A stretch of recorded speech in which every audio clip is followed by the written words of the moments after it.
Another breezy, cold, yet sunny afternoon here at Wrigley Field as we bring you Cubs baseball. It's the Hyundai leadoff man, the Reds and the Cubs in the rubber match here on WGN Sports. And hi again, everyone. I'm Len Casper. Welcome to the leadoff man. We have a special guest with us as we kick off today's broadcast. Cubs Executive Vice President and General Manager Jed Hoyer. Jed, a flurry of roster activity here since this series started. The most significant move, Marlon Byrd traded to the Boston Red Sox for a right-hander named Michael Bowden and a player to be named later. Can you talk about how the trade came about? Yeah, Marlon's a tough guy to trade. Obviously, he's a veteran guy. He's done a lot for this club. We ultimately felt like we needed more help in the bullpen than in the outfield. We have some guys in the outfield. Reed Johnson, Mather, Campana comes up. Brett Jackson and Dave Sappelt in AAA. We have some depth in the outfield. We're lacking depth in the bullpen, and that ultimately made that move for us. Now, going back to spring training and talking about Brett Jackson, the long-term view is he needs to still develop at AAA, and that's continuing to be the case, correct? He's only got about 300 plate appearances in AAA, which is not enough. He's really close. He's going to be a really good player. He'll be here for a long time. There's no reason to rush that too much. And we will show the minor league report a little bit later, but Anthony Rizzo off to a great start with Iowa. Yeah, I've seen this before. He's playing great, good at-bats. I think he's already had 3 two-homer games this year. And his strikeouts are down from before. So he's playing very well, but like Jackson, we want to make sure when he comes up he's really ready. And, this is a big market. It's a big glare, and we want to make sure these guys are rather err on the side of over-ready than underdone. And I think we look at Brett Jackson and Rizzo the same way. And the other roster moves, unfortunately, because of injuries, Kerry Wood and Ryan Dempster on the disabled list. But Randy Wells, who will get the start today, you kind of tucked him away at AAA as the 6th starter, and all of a sudden, 2 weeks into the season, here he is. Yeah, that's why you never can have enough pitching. Travis Wood's still down there in AAA. We felt like we had 7 guys that could be up here right now. We're using Randy today.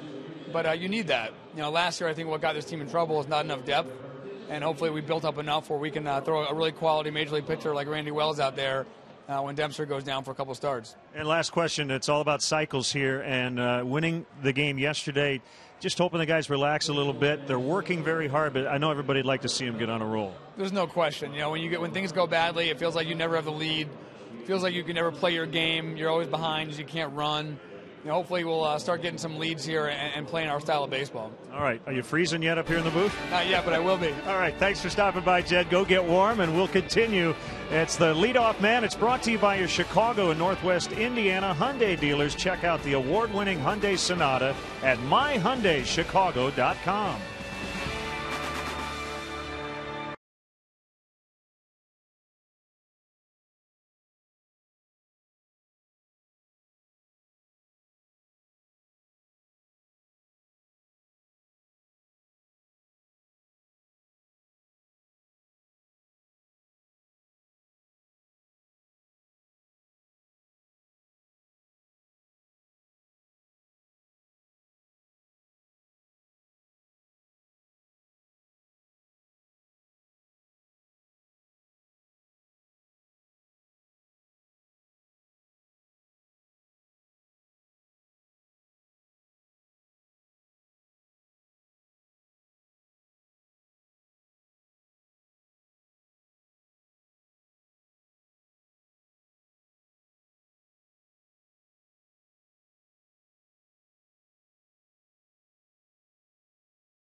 The Hyundai Leadoff Man.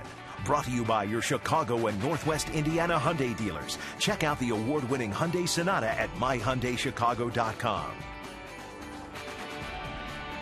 Well, the Cubs today in the rubber game try to win their first series of the season after dropping the first four. We mentioned Randy Wells gets his first start this season in the big leagues. Johnny Cueto, the opening day starter, will go for the Reds. And the aforementioned Cubs minor league report. Casey Coleman, 6 innings, gave up 2 earned runs, pitched well in a no decision against Memphis.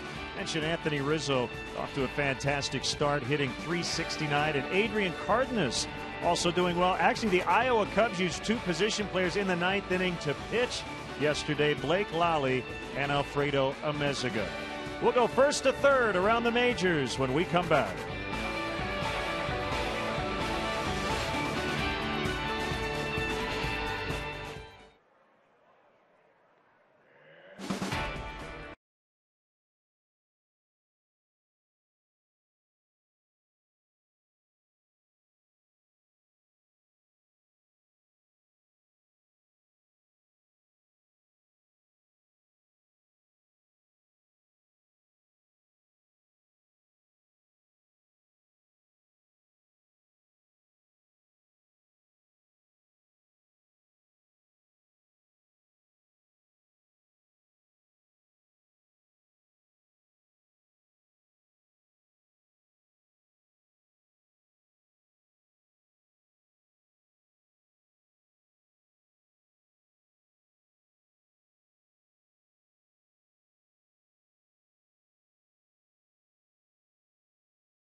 Man.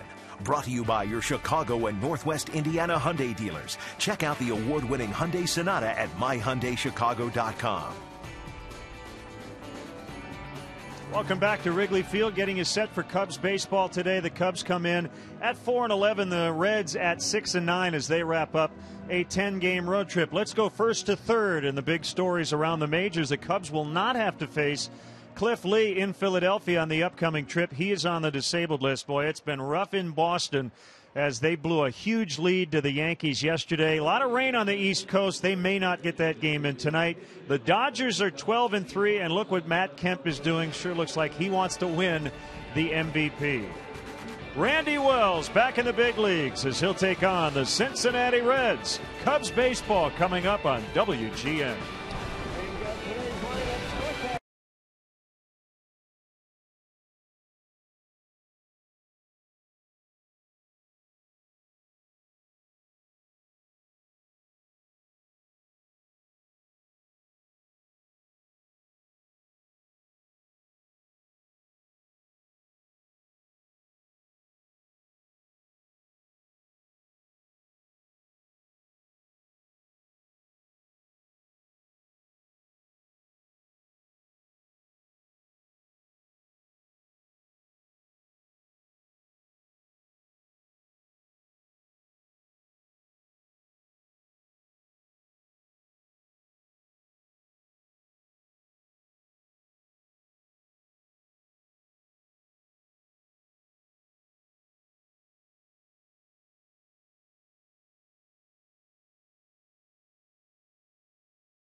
We greet you from the north side of Chicago for Cubs baseball on WGN Sports. It's the rubber game today as the Cubs host the Cincinnati Reds.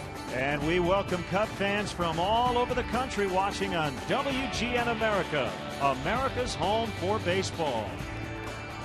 And hi again, everyone. Bob Brenly and Len Casper with you. Wind blowing in yet again, but the sun is shining and the Cubs won yesterday and getting good production from the middle guys on the infield. You know, the theory used to be, Len, you get good defense up the middle of the field, you get your offense from other positions, but yesterday it was the guys up the middle that provided a lot of the offense for the Cubs. Clevenger, Castro, Barney, all with big days. Throw in Joe Mather, who had to start in center field. He had 2 hits himself.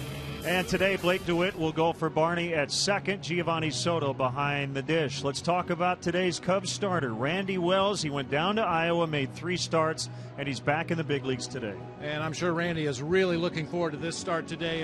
The surest way to get the best out of a guy is take something away from him he wants. And Randy Wells wanted to be a member of this rotation out of spring training. That didn't happen. Hopefully an inspired effort from him today. So he's in for the injured Ryan Dempster. Johnny Cueto, the Reds' opening day starter, off to a very good start. Yeah, really good. Cueto earlier in his career was a guy that had to throw all of his pitches to every hitter. Now he's much more economical. Let's go down to the field for God Bless America and our national anthem. And join Wayne and Kathleen Messmer as they honor America with God Bless America, followed by our national anthem.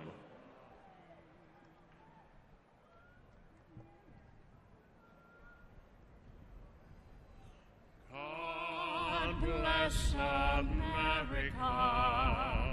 land that I love. Stand beside her and guide her through the night with a light from above, from the mountains to the prairies, to the oceans white with foam.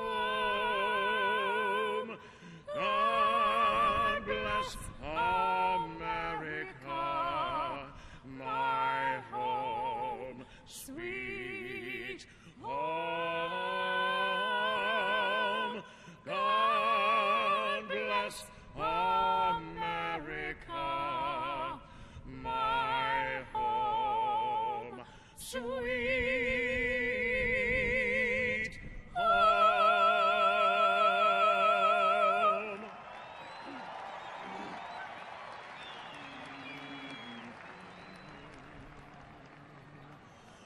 Oh, say, can you see by the dawn's early light what so proudly we hailed at the twilight's last gleaming, whose broad stripes and bright stars through the perilous fight o'er the ramparts we watched were so gallantly streaming, and the rockets' red glare, the bombs bursting in air, gave proof through the night that our flag was still there.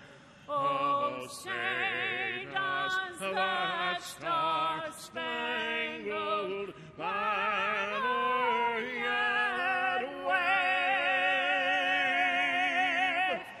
o'er the land of the free and the home of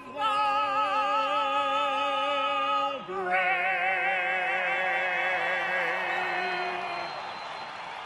The Messmers with our national anthem. It's the Reds and Cubs from the friendly confines. Next.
Chicago Cubs baseball brought to you by Bud Light. It's the sure sign of a good time. Here we go. Pepsi Max, the official soft drink of Major League Baseball. 0 calories, maximum Pepsi taste. The Illinois Lottery. Do you believe in the power of possibility? The Illinois Lottery. Anything's possible. And by Ford, manufacturers of more fuel-efficient vehicles than any other brand. Check them out at your local Ford store or online at localfordstores.com. Chicago Cubs baseball in high definition is brought to you by Xfinity, your home for the most live sports. And it's our first edition of Stats Sunday here on our WGN broadcast. We're going to start with the basics. On-base percentage and slugging. Bob has his calculator out. On-base percentage, of course, measures a player's ability to get on base. Takes into consideration walks and hit by pitches as opposed to just hits. And then slugging percentage is total bases divided by at-bats. So if you hit a home run every time, you would slug 4,000, which obviously nobody does. But you need context. So up to today, all American League teams and hitters, you see what they've done with the on-base and slugging. You see what they've done in the National League, and without the DH, you would expect those numbers to be lower. And Bob, the Cubs have some work to do in both departments. Yeah, no question about it, especially as we move forward, more base on balls, raise that on-base percentage, and ideally, you don't have to slug quite as much if you have a lot of runners on base.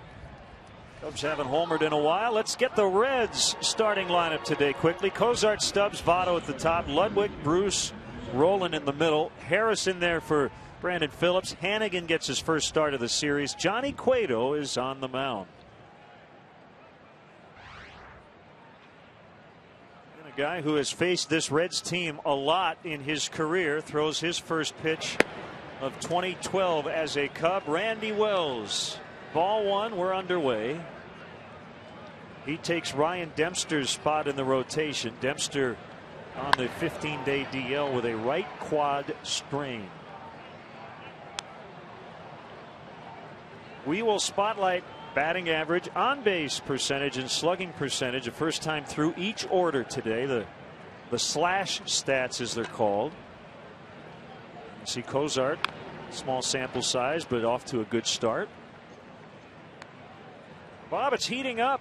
45 degrees. Slowly but surely. Hopefully Randy Wells is hot today, and if he is on top of his game, you should see a lot of ground balls. His defense should be busy behind him. And Giovanni Soto will make the basket catch. And let's check out the Cubs defensively today behind Randy Wells. Brought to you by Pepsi Max, the official soft drink of Major League Baseball. 0 calories, maximum Pepsi taste. Soriano, Campana, and DeJesus left to right across the outfield today. Stewart and Castro on the left side of the infield. Blake DeWitt and Brian LaHare will man the right side. We just saw Giovanni Soto make a nice basket catch on a pop-up. He'll be behind the plate for right-hander Randy Wells. Strike one on Drew Stubbs. At the umpires, the crew chief is Gary Darling. He's behind the plate. Niels Barry on the bases.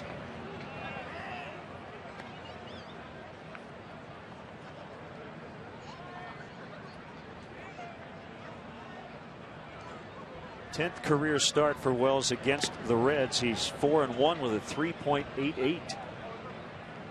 And we've seen him miss low out of the strike zone with the last 2 deliveries here to Drew Stubbs, which is a good thing for Randy Wells. If he's going to miss the strike zone, it's incumbent that he miss down around the knees or even lower. If he starts to make mistakes with that sinker up, the slider up in the zone, it'll be a long afternoon.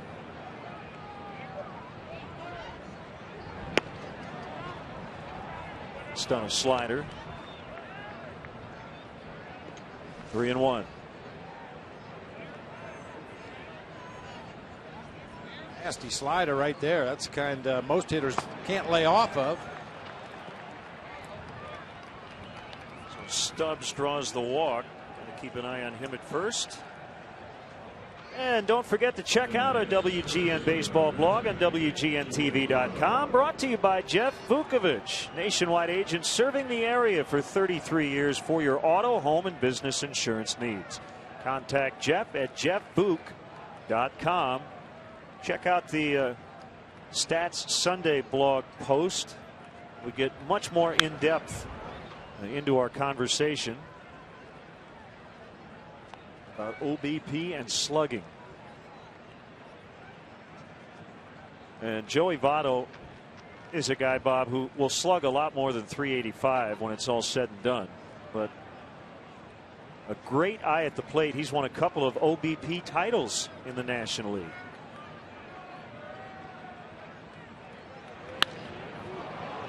Drives that ball to left in the wind, pushing it back toward the line, and it's going to get past Soriano. Stubbs will head toward third. Votto will have a double. I thought that ball was hit fairly well, and it died and all of a sudden made a U-turn. I didn't think it was possible, but the wind is blowing harder today than it was on Friday. I mean, Soriano read that ball well off the bat. I agree with you, Len. I thought it was hit a lot better than it ended up, but you have to attribute a lot of that to that wind. It just pushed that ball away from Soriano, tried to make the diving catch. Fortunately, didn't roll far after it got past him. Reds have runners at second and third with one out. Well, is this the type of day where Soriano's got to play maybe 10 feet in? I think so, absolutely. Watching batting practice today, the wind was not blowing nearly as hard as it is now, and couldn't shoot one out of here to left field.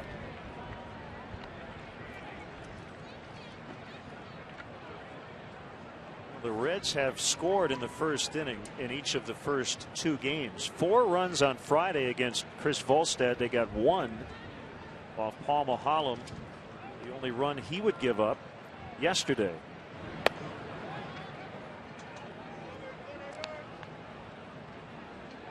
Here are your slugging percentage leaders. I mean, Matt Kemp. He leads the world in everything offensively. It's fairly safe to say that he will not slug 1,000 by the time the season's over. That would be a new record by a lot. That would be a base per at bat. That'd be really, really good. I heard a coach one time describe slugging percentage as contact to damage ratio. It's a little more complex than it needs to be. You're wondering, the all-time leader in slugging percentage was Babe Ruth, who slugged .690 in his career. Followed by Ted Williams, Lou Gehrig, Albert Pujols is 4th on the all-time list. Slugging just under .615 as Ludwig lines it foul.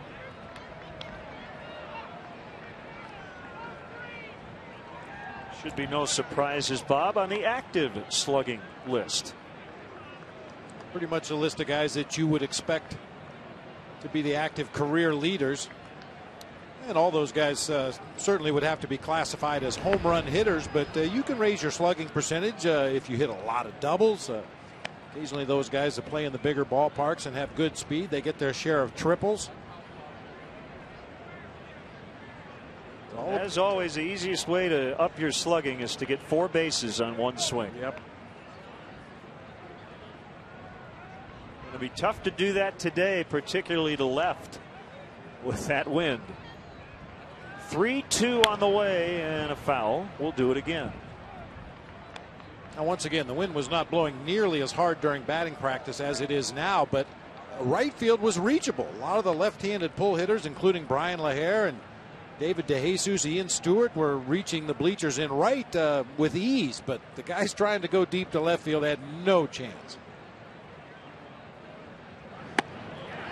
Close. Didn't get the pitch, didn't get the swing. And they're loaded.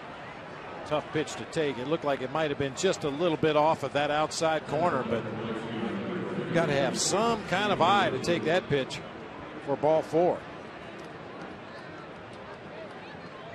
Swaim and Jamie Quirk look on. Here's Jay Bruce, who sat out yesterday for the first time this season.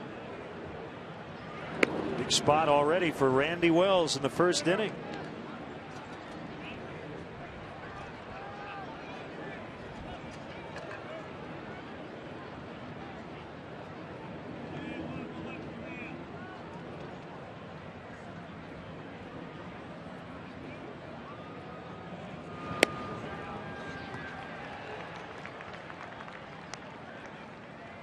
Wells is from Belleville, Illinois, not too far from St. Louis. Believe it or not, he turns 30 in late August. He was drafted 10 years ago as a catcher by the Cubs in the 38th round. 1-2.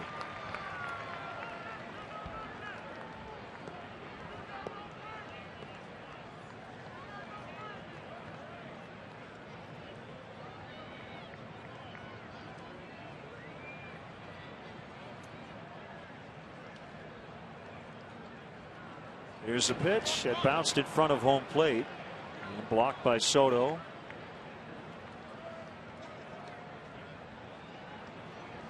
To have a lot of confidence in your catcher to make this pitch when you're ahead in the count. I mean, that ball hits way out in front of home plate.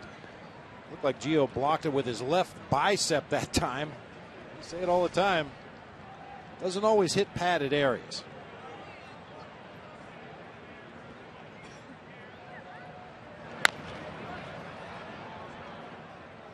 Today's game is available in Spanish on your SAP audio setting, provided by WRTO La Tremenda, Chicago Spanish language sports leader, with Hector Fabregas and Omar Ramos on the call.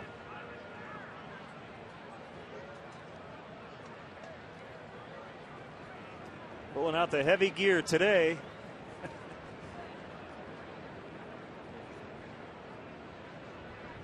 Two and two on Bruce. Here it is. Inside, he's run it full. Nowhere to put him.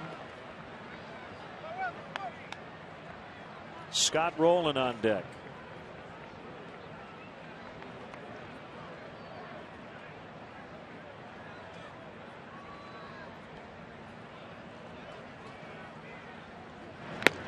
Foul tip, strike three. Not out of the woods yet, but a big strikeout for Wells. 2 down. Went with the breaking pitch. Something Randy went down to Iowa to work on. Some consistency with his slider. Got just enough downward movement to get Jay Bruce to swing right over the top. It would have been a called strike anyway. Some confidence in that pitch. Here's Rowland.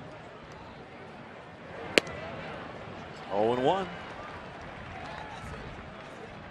1 for 7 in the series. He has walked twice. See, off to a very slow start. We're only just a couple of weeks into the year.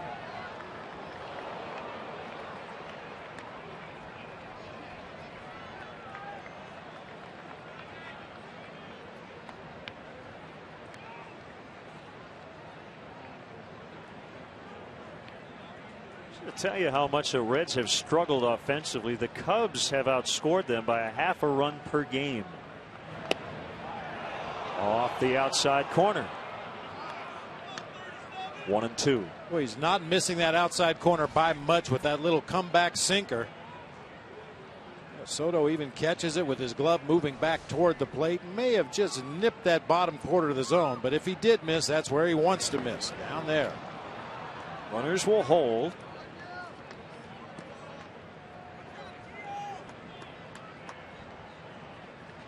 And once again, on a day like this at Wrigley Field, Len, you can overthink it as a pitcher and catcher and a pitching coach. It's going to be extremely hard to do any damage to left field today, hitting the ball into the gap or over the outfielder's head or into the seats. When in doubt, throw it up and over the plate and let these guys see how far they can hit it. Kick, the 2-2. Rowland swings and misses, and Wells gets out of it. Couple of walks, a blue double, but they leave the bases loaded. And the Cubs are coming up in a scoreless game.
Pepsi lineup brought to you by Pepsi Max, the official soft drink of Major League Baseball. 0 calories, maximum Pepsi taste.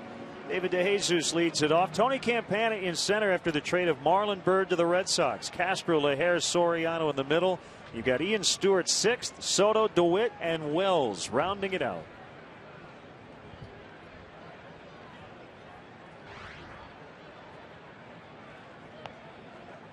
Is the ace of the Cincinnati Reds, Johnny Cueto.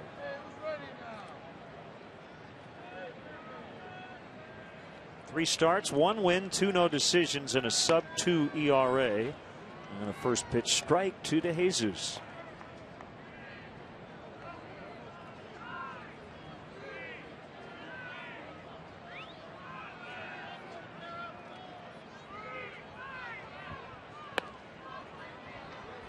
Oh, 2.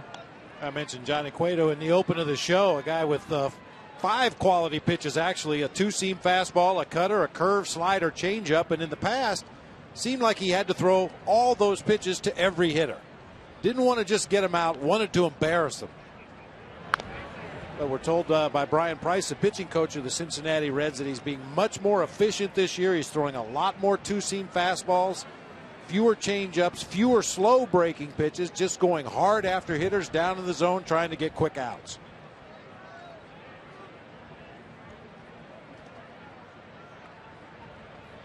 He's 6 years old. San Pedro de Macorís in the Dominican Republic. And the Reds signed him back in 2004.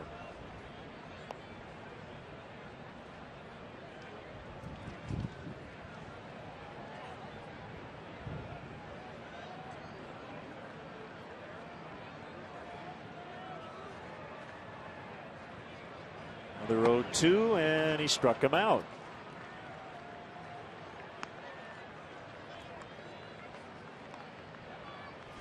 That appeared to be the Cueto changeup, a pitch that he uses sparingly. Usually only to left-handed hitters and usually in strikeout situations. That one just disappeared on David DeJesus for strike 3.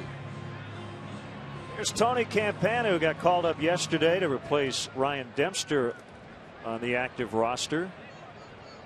And in the lineup is Dale Swain will mix and match with Campana, Johnson, Mather, after the trade of Marlon Byrd to Boston for right-handed reliever Michael Bowden, who's expected to be with the Cubs tomorrow. Thanks to Cubs general manager Jed Hoyer for joining us on the leadoff man today to discuss all the roster moves lately. And Bob, we wish Marlon Byrd the best. Hopefully a change of scenery can get his season kick-started. He was an all-star for the first time in his first year as a Cub. And Campana's going to reach as Roland did all he could. Once he left his feet, though, it was pretty much all she wrote, as Campana's as fast as anybody in the game. That's a hit. Two of the better corner defenders in all of baseball. Scott Rowland at third, Joey Votto at first, and they both showcased what they're all about on this play, and they still couldn't get Campana. Boy, Tony could find a way to do that on a consistent basis, hit bad hop grounders right at infielders. He might hit 400 on a season with that speed. Got to be careful. Cueto has 2 pickoffs at first base already this season. Very quick feet out there on the mound. Fouled away by Castro. Just to follow up on Marlon Byrd, I don't know how many times you pointed out his hustle and how early he would get out to stretch, and it really set a good example for all his teammates. And it does make you wonder. Campana was leading, but a balk is called on Cueto. So Campana now at second. Quick call made by Jerry Meals at first. Maybe that's why he has 2 pickoffs already this year. Yeah, he buckled that front leg first and then broke contact with the rubber and snapped the throw over there. It's a crafty veteran move, that balk move. You buckle the front leg, which is a sure indicator that you're going to put your weight on your right leg and lift that left leg up in the air. But instead, you just ever so slightly bend that left knee.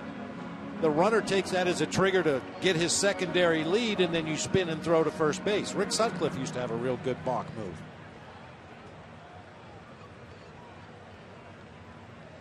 Probably still does. Yeah, you're probably right.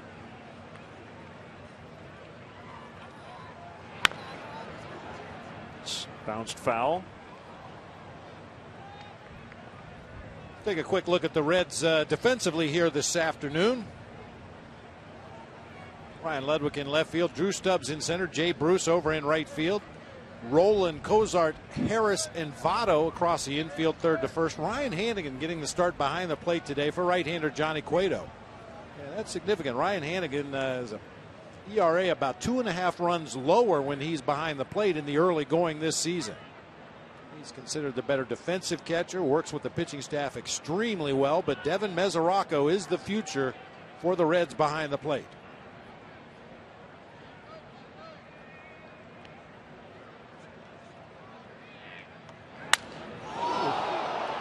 Ball is foul, and several pieces of the bat ended up fair. Largest of which is near the shortstop position. Pat Listash will hand it to the bat boy. It looked like the wood chipper in Fargo. I mean, there was wood scattered all over the infield. You saw the 3 big pieces of the bat, but a number of toothpick-sized pieces of wood went flying out in front of home plate as well. I have nightmares all week.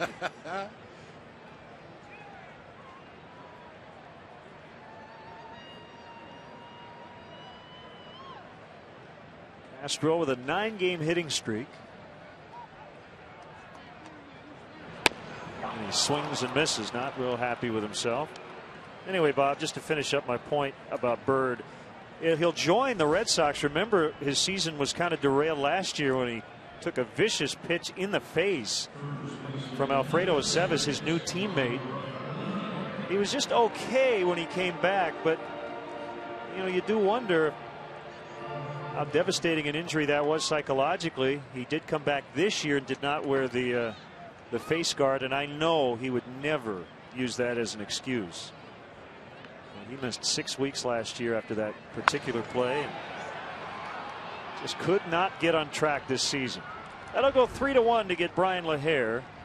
And the inning is over. No score after 1.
No runs in the first inning. Each team had an opportunity as Willie Harris, that's his second start of the series at second base. Brandon Phillips back out of the lineup today. after playing yesterday, but he did not look close to 100% with the hamstring. Not at all. And the Reds have a scheduled off day tomorrow in Cincinnati, so Dusty Baker taking advantage and turning it into 2 off days.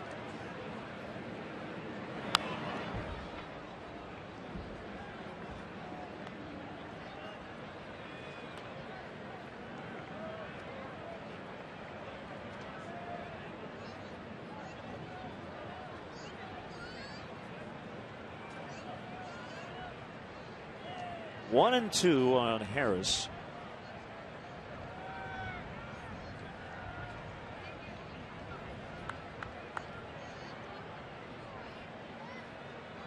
Ryan Hannigan on deck.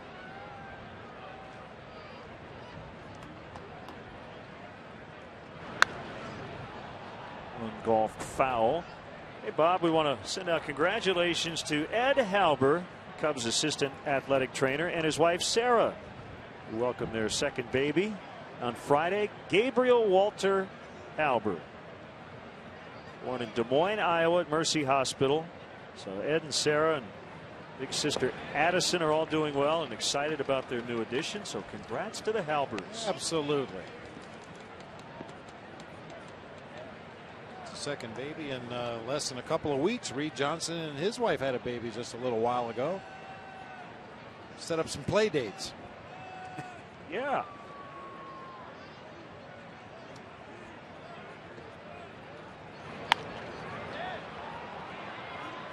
Jesus coming in and makes a catch for out number 1.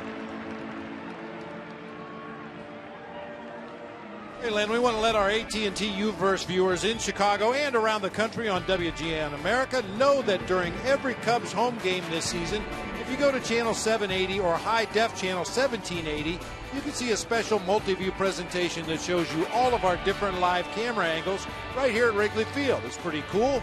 So if you want to direct the game along with Skip Ellison, give a look to AT&T Uverse channel 780 or high def channel 1780. Ryan Hannigan in the lineup today, and there's a reason for that. First of all, we hadn't seen him in the series. Dusty wanted to get him in there, and he's also now 8 for 17 versus Randy Wells.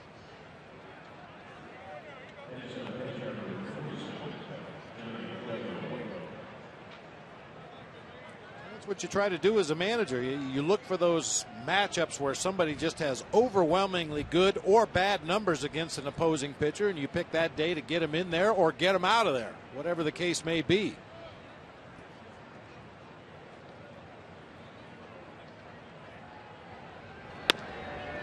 Cueto takes a strike after showing bunt.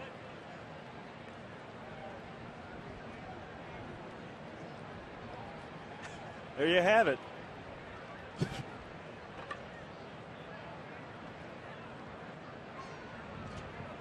I don't even have to look it up, Bob. He's 1 for 4 with a single.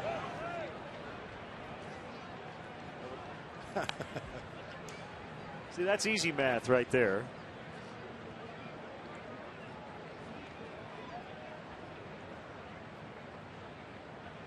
Now, what messes up on base percentage is that sacrifice flies count against your on base. Sac bunts do not. And there's a reason for that. Popped up. Wills will drop it. They're going to call him out. He tried to drop it on purpose, but the out was called by the home plate umpire, Gary Darling.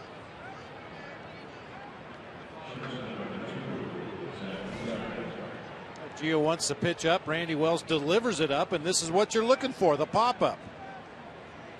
Yeah, nice try. A little work on that in PFPs and spring training, the fake drop of a popped-up bunt. That time Randy just stuck his bare hand in the glove and dropped the ball on the ground. Kozar takes it low and outside. The reason a sac fly does not count toward your on-base percentage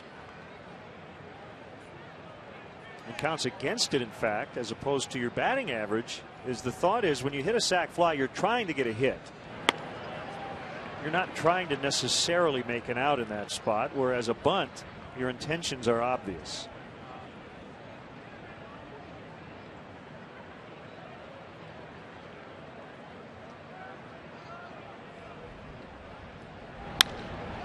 Deep fly ball to left. Soriano, though, will get there. On any other day, right, Zach Cozart? 0-0 early in the second.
Wrigley Field like you never have before. Go behind the scenes, get an insider's look at nearly 100 years of history in this legendary ballpark. Guided Wrigley Field tours may include visits to the press box, clubhouses, and dugouts, as well as a chance to actually step on the field. Go to Cubs.com for more info and to purchase tickets. Tour sizes are limited and sell out fast, so get your tickets today. Alfonso Soriano has found success in his career against Johnny Cueto.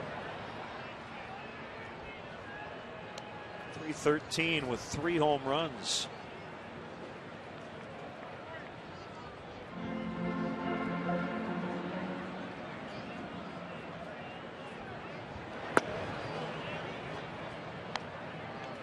Soriano's slugging matches his batting average. He does not have an extra base hit. He has 11 singles, representing all of his hits.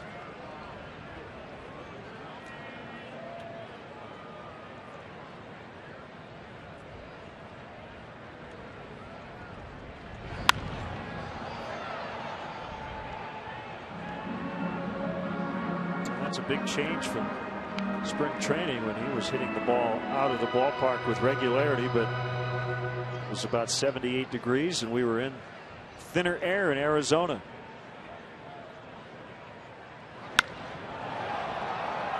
High fly to center. I don't think Stubbs saw it at first, and now he locates it.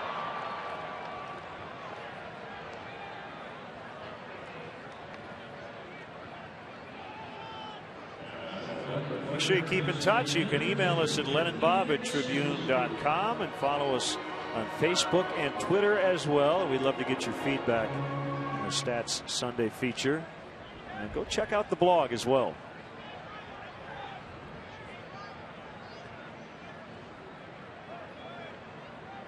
Ian Stewart 0 for 8 in the series, but he's hit some balls hard, and now he finally gets rewarded. 1 for 9. Yeah, we saw Ian Stewart in one of his at-bats yesterday. Early in the ball game, he got jammed and his bat cracked. Immediately stepped out of the batter's box, took off his batting glove, was looking at his left hand. I wasn't quite sure what had happened, so I asked him about it today, and he said his bat actually cracked and then went back together and pinched that area between his index finger and his thumb right through the batting glove. little bit of a bruise there today where the bat tried to take a bite out of his hand, but he said he's okay and just proved it right there. We talk about Soriano with no extra base hits in the early going as opposed to spring training. How about as opposed to last year? He had 10 home runs. Well, we started in March last year, but in the month of April, basically.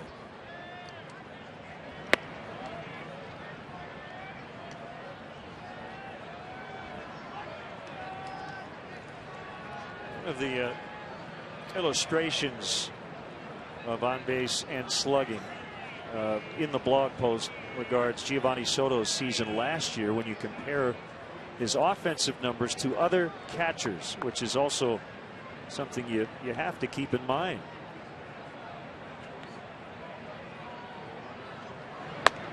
A pitch out, nothing doing from Stewart as the Reds smelled hit and run. That's because the Cubs did play a lot of hit and run against the Reds in spring training. If you think back to the Cactus League, Dale Swaim and his coaching staff were really pushing buttons, trying to get the guys to think more aggressively, and Dusty Baker remembered that and thought it might be a hit and run situation.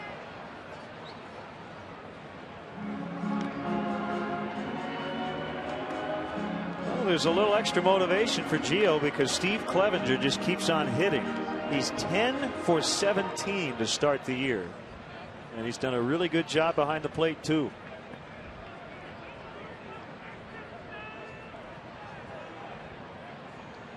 Just starting to warm up after the ice shower he got yesterday after the game. Soto strikes out.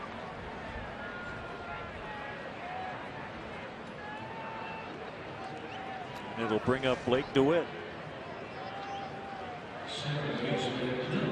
Seamer underneath the hands of Giovanni Soto with some downward movement.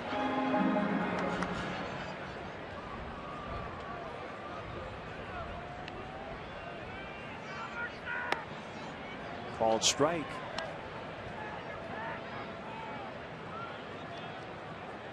Cueto last year had a 2.31 ERA in 24 starts. He had injuries at the beginning and the end of the season. His last start was against the Cubs in mid-September. He fell 6 innings shy of qualifying for the ERA title. Clayton Kershaw won it in the National League at 2.28. Cueto would have finished second.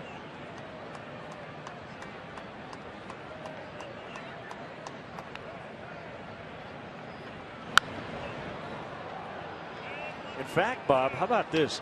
Johnny Cueto's ERA last year was never higher than 2.36. That is the model of consistency and excellence, to make 24 starts and never have that bad a start that your ERA goes up into the threes. Well, it was somewhat of a novelty last year when everybody saw Johnny Cueto for the first time, and he was turning his back on the hitter. Not so much when he pitches out of the stretch, but certainly out of the windup. Has a little bit of a Louis Tiant body turn where he almost faces center field before wheeling around and delivering the pitch to home plate. But mechanically, it's something he's worked on to get himself in a better position to throw strikes. Blake DeWitt strikes out, and the inning comes to an end. 4 Ks early for Cueto. 0-0.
Chicago Cubs baseball season on WGN TV is brought to you by Bud Light. It's the sure sign of a good time. Here we go.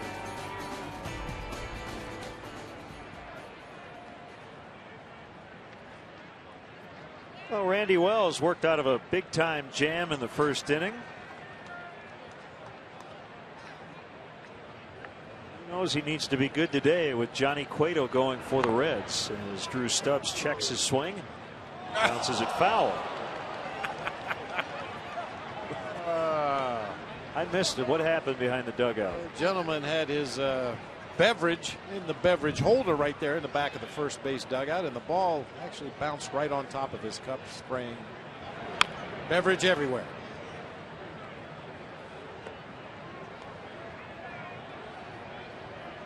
Charge that ball. You got to get it on a good hop. Don't let it play you.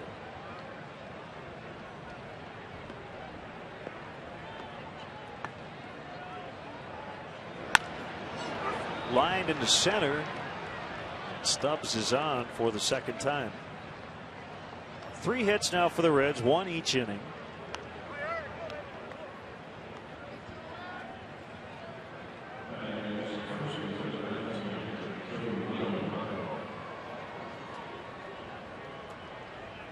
Votto doubled in the first, but it was a bloop double, a high fly to left, and the wind pushed it back toward the foul line at third base, and Soriano couldn't make the catch.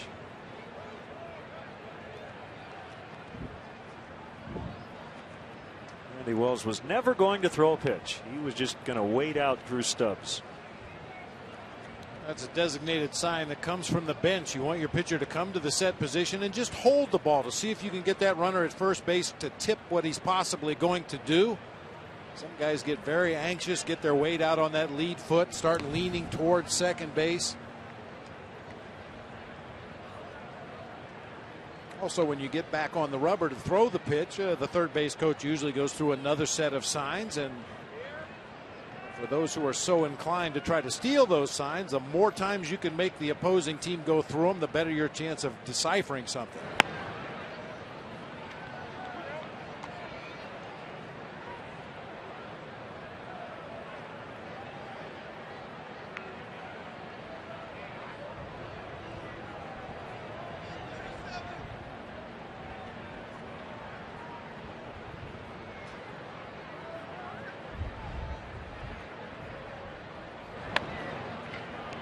Outside, it's 2-0.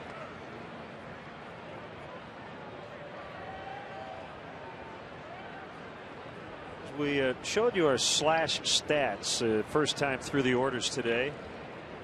A lot of guys like Joey Votto, Chipper Jones, when he was in his prime. As Stubbs takes off, and Votto with a wicked cut, he fouled it back. The guys who make the big bucks and hit third or fourth in the order, Bob, their averages usually start with a 3, their on base starts with a 4, and their slugging starts with a 5. Or more, yeah. And in the case of Votto in his career, 312, 405, 546.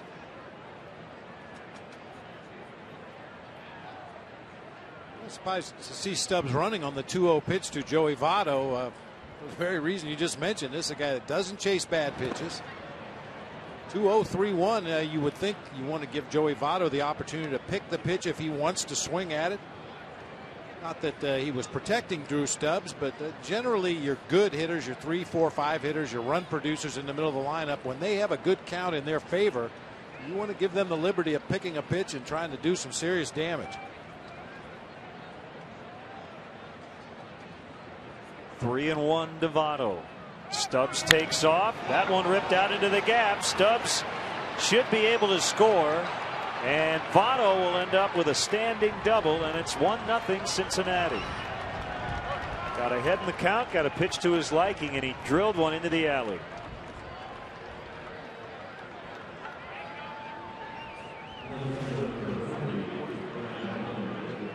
This is another trait of good hitters. 3-0, 3-1, 2-0. Hitters' counts, they don't necessarily look to pull the ball. They just look to hit it hard somewhere. Joey Votto that time splits that gap in left center field with Drew Stubbs on the move, and his speed, he was able to score easily from first base.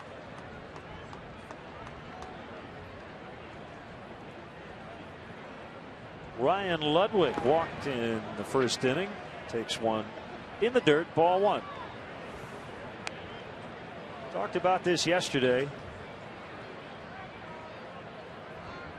And a really good career with the Cardinals, but it's been a struggle elsewhere.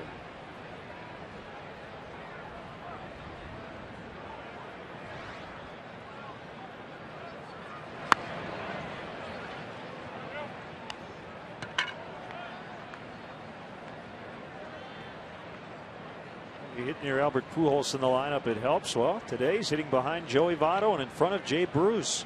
That's not bad. It's a pretty nice rocking chair, too. 2-1.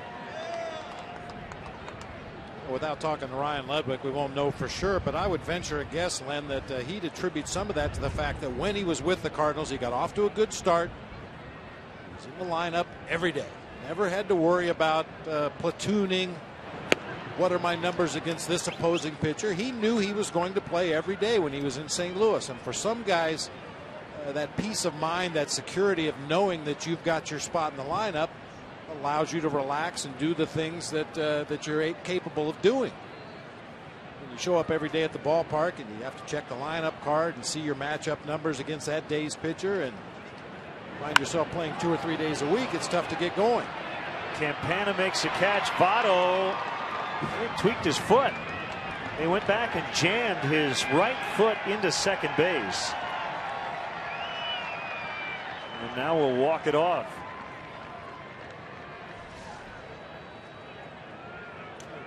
Goes back to the bag to tag up and jammed his foot or started his slide way too soon. Oh, it looked funny. You think that was a head first slide in the third? Yeah, he just started a little too early. Way too soon. Yeah. Didn't have enough momentum going to carry him all the way to the bag.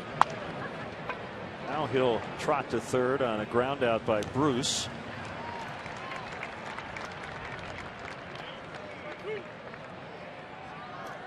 Hey, Cub fans, if you want to manage the game along with Dale Swain, log on to WGNTV.com right now and click on the WGN Sports Game Zone banner to connect to all the up-to-the-minute stats and information while you're watching at home.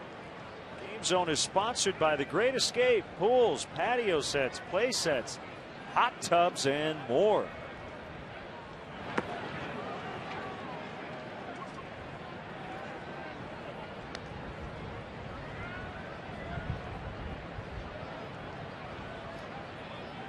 Runner at third. 1-0 Reds. We're in the third.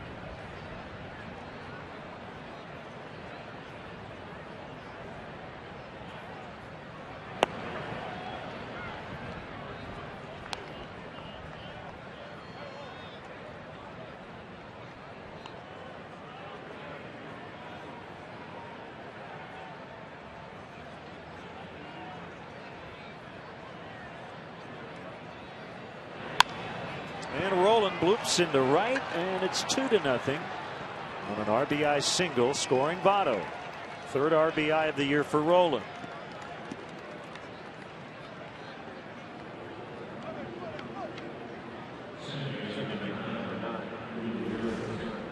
The 2 RBI hits, Bob, have both been to the opposite field.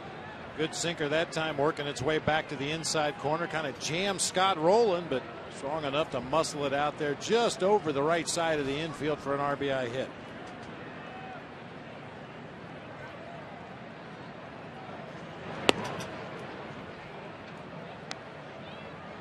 Got an email from Jared Nolke from Springfield, Illinois. Said, Len and Bob, you described slugging percentage as total bases per at bat. So would a walk raise your slugging percentage since it's one base with no at bat? No, total bases is hits.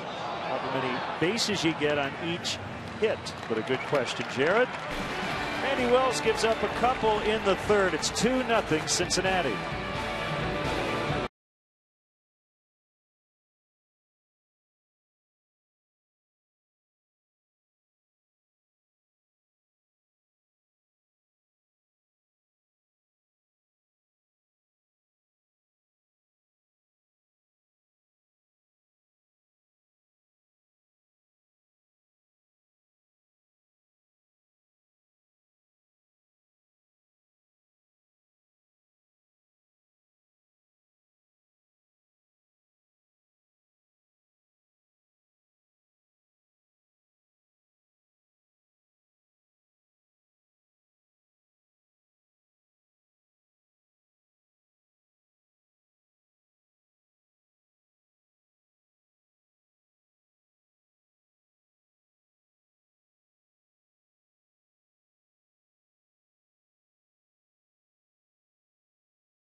Seventh inning stretch brought to you by Captain Morgan. Raise your glass, always in moderation, to life, love, and loot.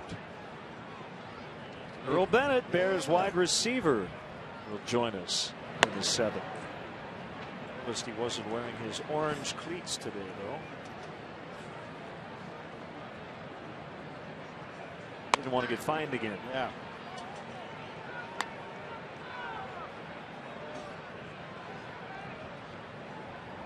Here's a 1-1 to Randy Wells. Now 1-2. We've got fashion police in Major League Baseball too, so Earl didn't want to take any chances today. Used to seeing Randy Wells with a little more facial hair, but I guess the stubble's only a day or two old, because at Iowa he had to be clean shaven. It's throughout the Cubs minor league system.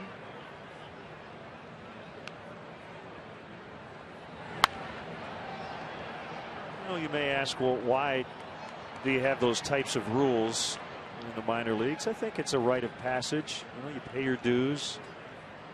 When the carrot is, when you get to the big leagues, you can grow a beard, do whatever you want.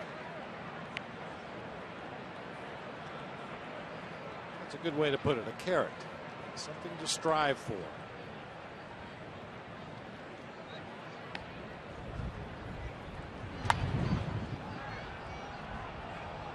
Also a great source of vitamin A.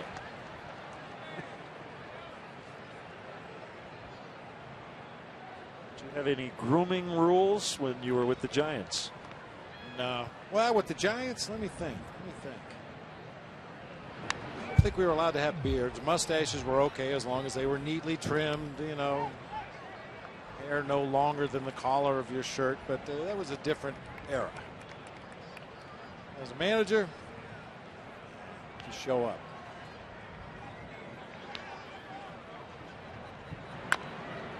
Good battle here. Randy Wells making Cueto throw a few extra pitches. A Matt Williams look right there. Yes, indeed.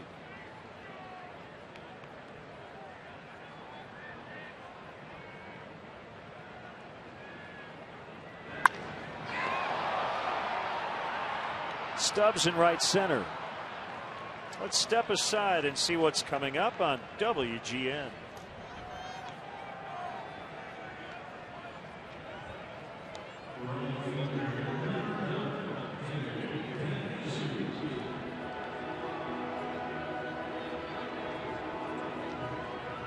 Cubs looking for their first series victory of the young season, just over 2 weeks in. Trailing Cincinnati 2-0. The Cardinals come in for 3 starting tomorrow night.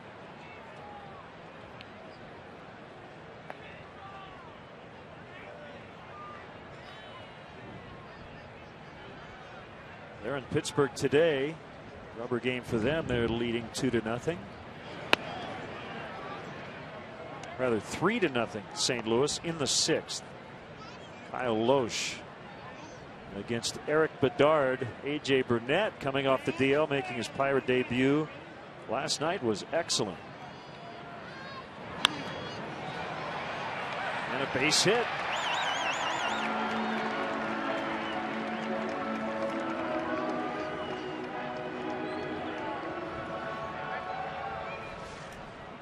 Since that second game in Miami, David DeJesus has been squaring the ball up just about every at bat. This time takes a fastball away, drives it to left field for a 1-out single. A couple balls really hard in that series in Miami, including a drive to straightaway center that probably would have been out at just about any other ballpark in baseball other than the new one in Miami. Campana bunts and Cueto bobbles. Everybody safe.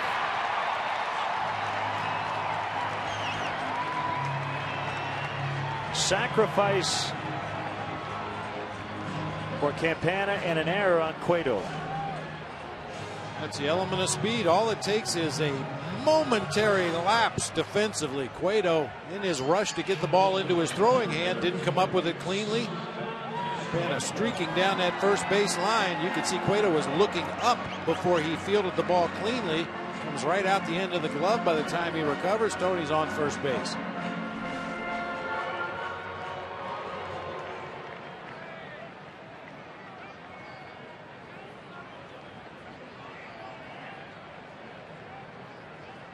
It has been an error-filled series. 5 combined errors on Friday, 4 yesterday. And that's the first one today. I really think it's just all about the weather, Len. It has been extremely cold, wind chills in the 30s throughout this series. Wind howling straight in from center or left center field throughout the series. Darwin Barney told you the other day that between pitches he turns around and faces into the wind, because that cold air blowing down the back of his neck eventually got to the point where he couldn't take it anymore, so he would turn around and face into the wind between pitches. He's given up 1 hit in 3+ starts with a runner in scoring position. Jay Bruce makes the catch, and DeJesus holding at second.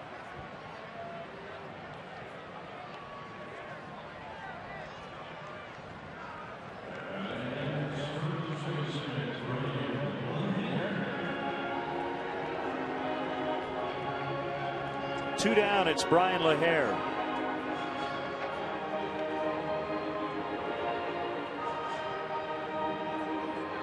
And hit it hard his first time up, unfortunately right at Joey Votto, who was playing with his heels on the outfield grass at first base. He was able to shovel on to Cueto for the out.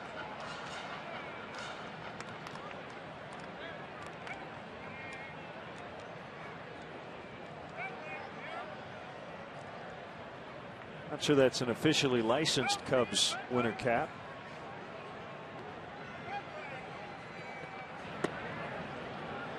Called strike. That one, however, is Brian LaHare.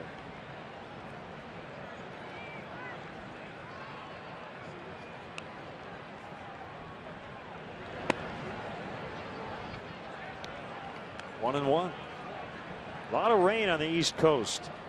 Giants and Mets were postponed. Marlins and Nationals washed out, and the Yankees Red Sox game could be in jeopardy later tonight. To be honest, I don't think the Red Sox would mind not playing tonight. It's been a rough weekend and a very tense start to the Bobby Valentine era. They're 4-10.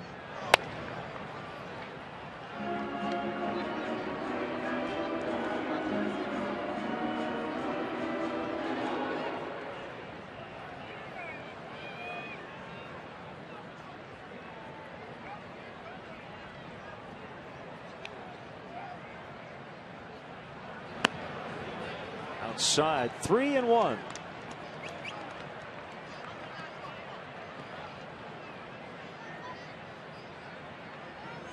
And shoot us an email, drop us a line on Facebook or Twitter. We would love to hear from you today.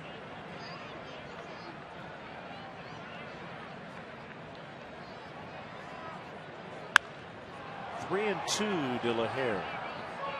You may have noticed after he gave the sign to his pitcher Johnny Cueto, Ryan Hannigan extended his right arm out behind Brian LaHare.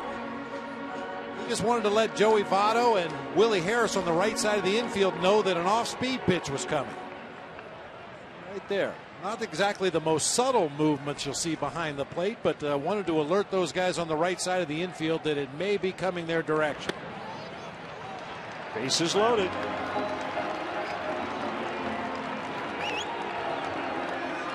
It was only the second walk issued by Reds pitching in this series.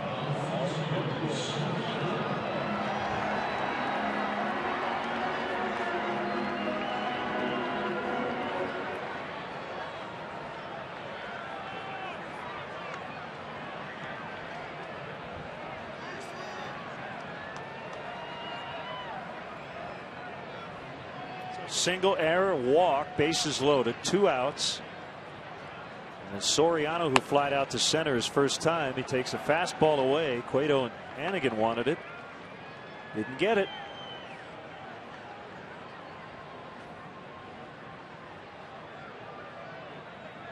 You might get that borderline strike at the bottom of the zone, but usually not at the top of the zone.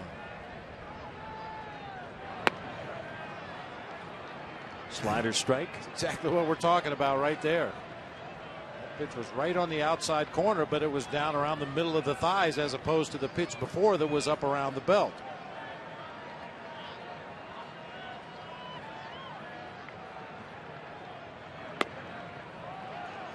Talked about the Louis Tiant like turn from the windup. He doesn't really do that from the stretch. He decided to stay in the stretch here with the bases loaded.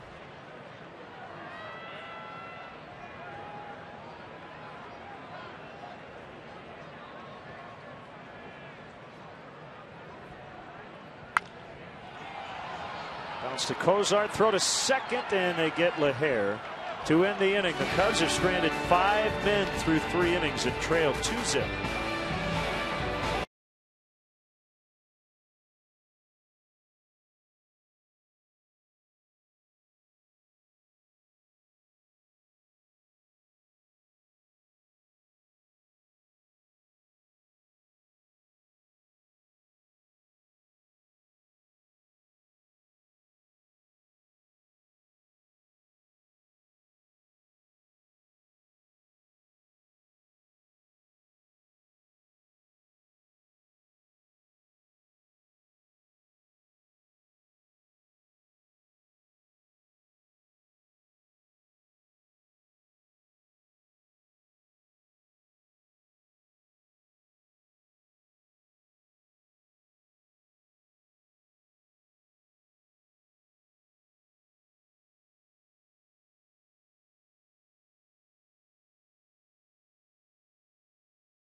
Eight, 9, and 1 for the Reds here in the 4th. Ball 1 to Ryan Hannigan, who's 1 for 1.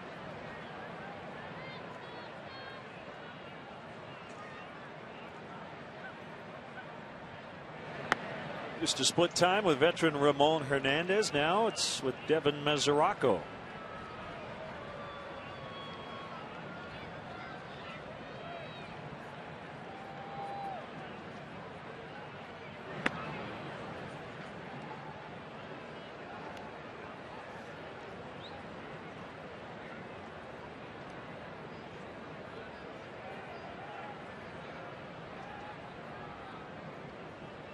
I mentioned the ERA for Hannigan, or rather for the pitching staff when Hannigan is behind the plate, 2.99 as opposed to a 5.12 for Devin Mesoraco. Now that can be a little bit misleading because occasionally a catcher will become a valet catcher for a specific starting pitcher, and if that starting pitcher happens to be one of your aces, then your ERA is naturally going to be lower than the guy who catches the rest of the staff. But I think if you look back through Ryan Hannigan's career, that's been the case everywhere he's been. He's just a superior pitch caller, handles the staff extremely well, ideal backup catcher.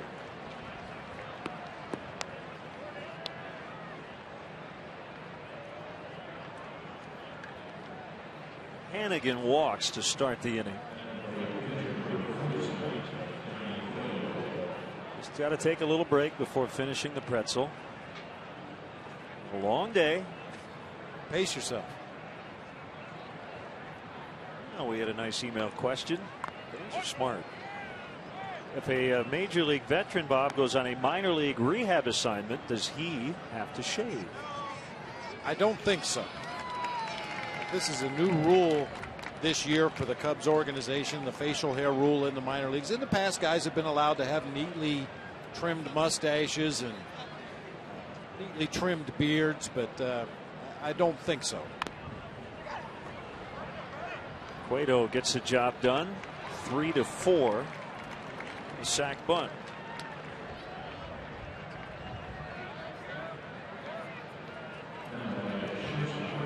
It's like the rule about wearing your uniform pants down. In the minor leagues, the players are all expected to wear their pants just below their knees, show a lot of the blue sock like that. It's required in the minor leagues, but once you get to the big leagues, you can wear your pants however you want. If you happen to go down on a rehab assignment, I think it's your option. Distinctly recall a couple of years ago seeing Aramis Ramirez playing in Kane County for the Peoria Chiefs, and he wore his pants down. But Reed Johnson, who was also there on a rehab assignment, wore his up. Because we know Reed likes to wear those pants right there at the bottom of the knees. 2 balls, no strikes. Wells walked the leadoff man, then the sac bunt by Cueto. Now 2-0 on Cozart. And Gio will head out. Cozart is the first Reds rookie to start at shortstop on opening day since Frank Duffy, 1971. Dave Concepcion did it the year before.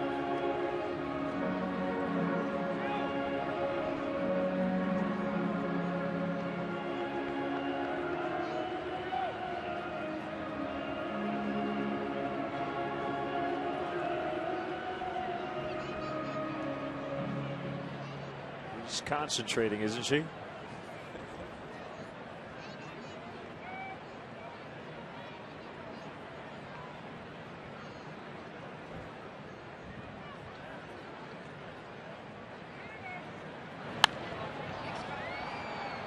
We'll take care of that one and make it a souvenir.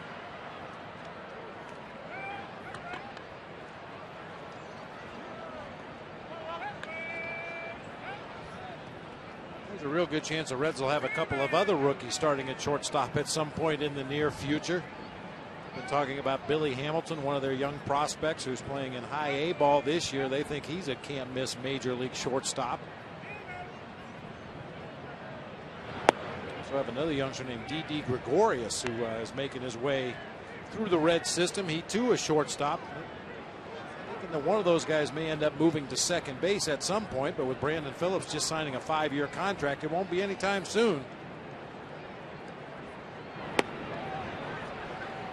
Swing and a miss, 3-2.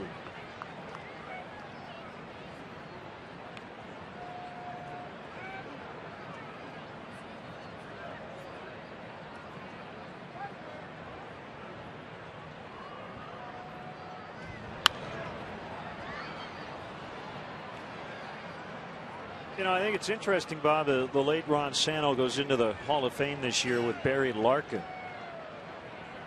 And for years and years and years before Aramis Ramirez showed up in the trade, 2003, kept talking about who's going to replace Ron Santo. Well, the Reds are kind of in that boat with Barry Larkin as Cozart takes ball 4. That hasn't been nearly as long.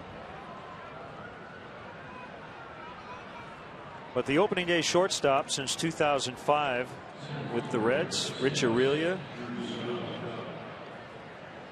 Let's see, Aurelia, Lopez, Gonzalez, Keppinger, Gonzalez, Cabrera, Yanish, and now Cozart. You take for granted over about 2 decades, don't you, when you have a guy like Barry Larkin in one position. A very important one as they get one, and that's it. Fielder's choice for Drew Stubbs.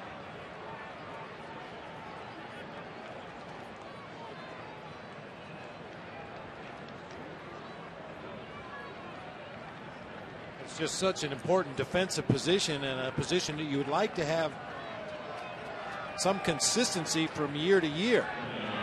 It's not unusual to look at opening day lineups in a team's media guide and see different players year after year after year after year, but you normally don't see it at a key position like shortstop. Usually they find somebody, they settle on that guy, and he starts there for an amount of time until the next prospect comes up.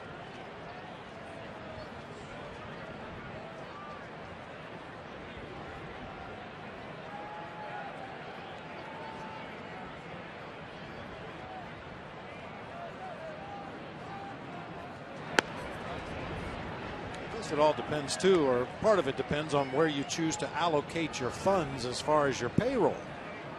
You think about the money that Joey Votto is going to make over the next 12 years, and his partner on the right side there, Brandon Phillips. You can't put an all-star on a long-term contract at every position, so sometimes you have to mix and match from year to year. Unless you're the Yankees, of course. Qualify that.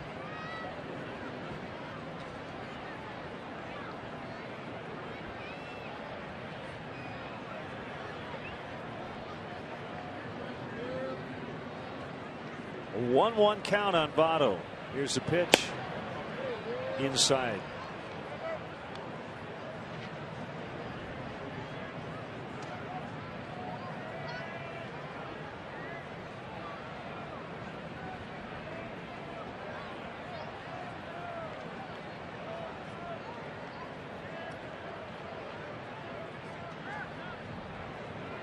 Heard somebody yelling back. That was Billy Hatcher over at first base as Wells faked toward third.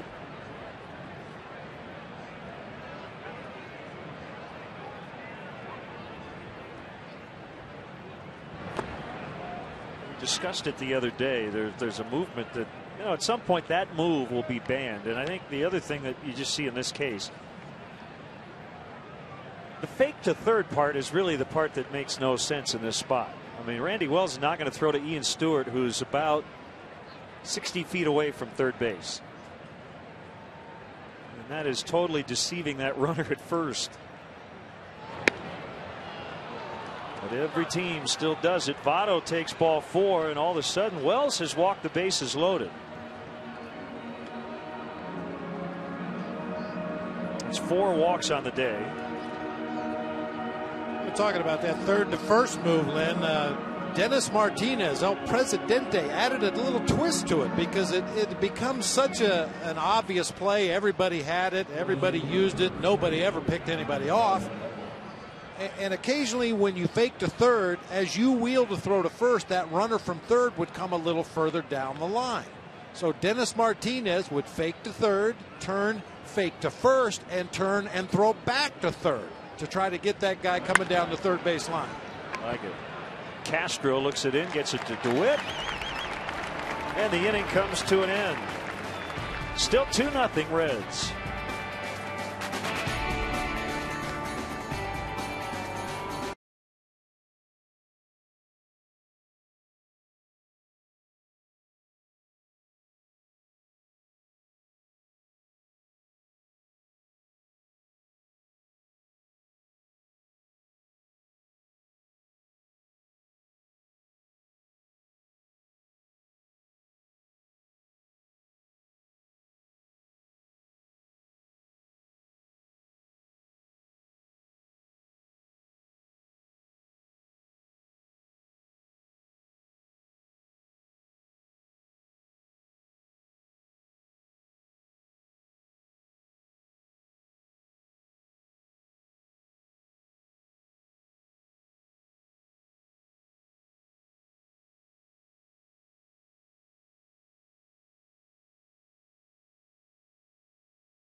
Upcoming Cubs schedule brought to you by Ford, manufacturers of more fuel-efficient vehicles than any other brand. Check them out at your local Ford store or online at localfordstores.com. We're back on WGN for the homestand finale on Wednesday afternoon. Cardinals and Cubs from Wrigley.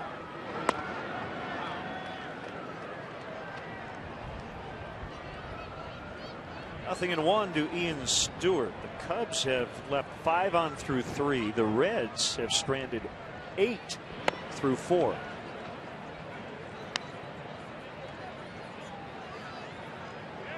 When Barney just watching, he might get an opportunity late in this game. The changeup, swing and a miss by Ian Stewart. 1-2.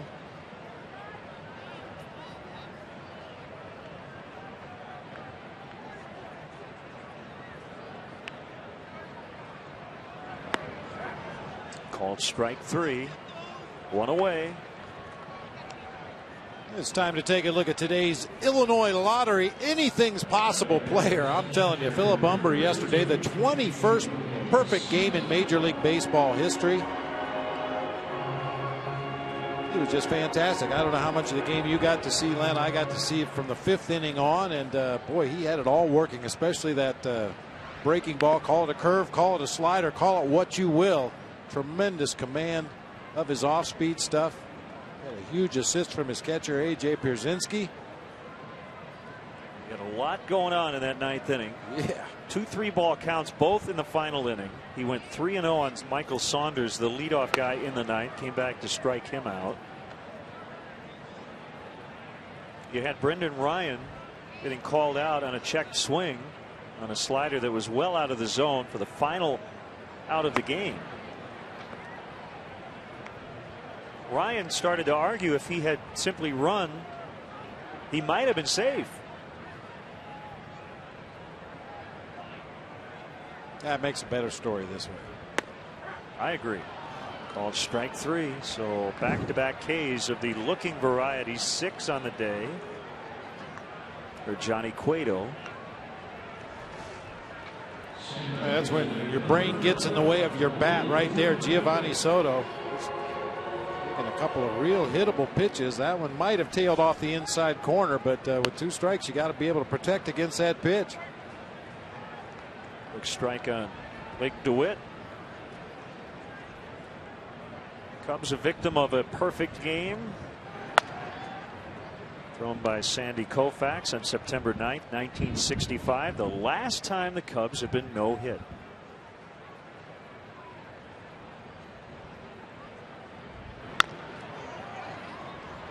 This will be a quick 1-2-3. Harris gets DeWitt by a step.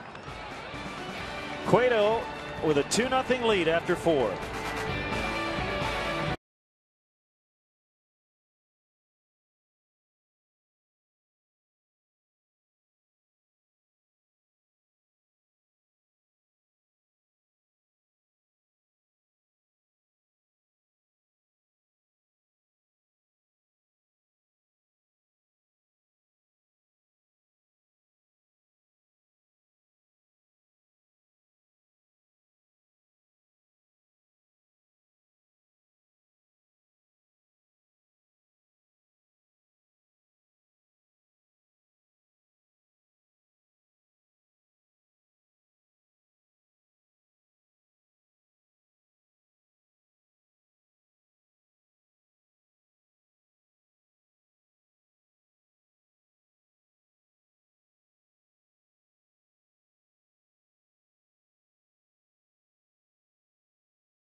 to you by Fifth Third Bank, the Curious Bank, member FDIC.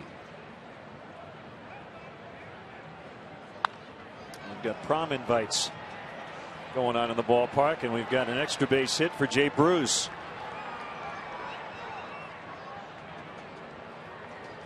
He has a double, 1 for 3 on the day, and he's in scoring position with nobody out.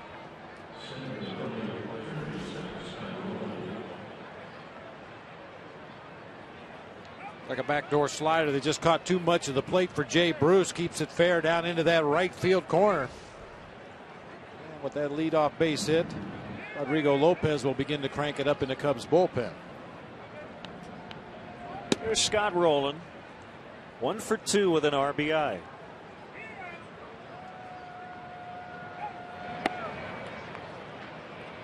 Called strike.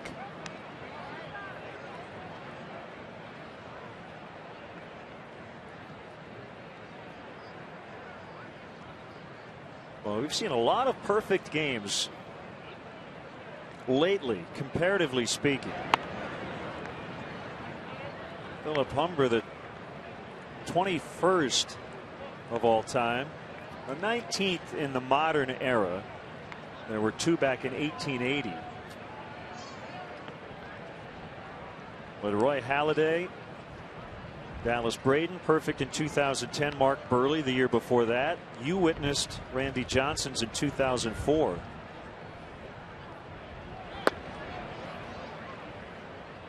And I mentioned the Cubs, the victim of Sandy Koufax's perfect game in 1965. They have not been no-hit since. That's a major league record.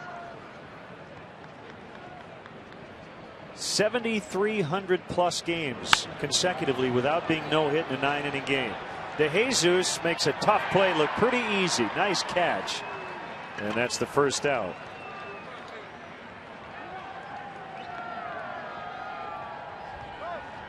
So runner at third with 1 out. The Cubs also were no-hit by Jim Maloney here at Wrigley Field on August 19th of 1965. So just a few weeks before Koufax did it in LA, and Maloney's no-hitter was in 10 innings. Funny game, isn't it? It is a funny game. And speaking of funny, the story Ron Santo has told us in the past about Sandy Koufax's perfect game, the Cubs felt like they had Sandy Koufax's pitches. There's a bunt. Runner going to the plate. The flip there. Tag applied. They got him. Jay Bruce is out.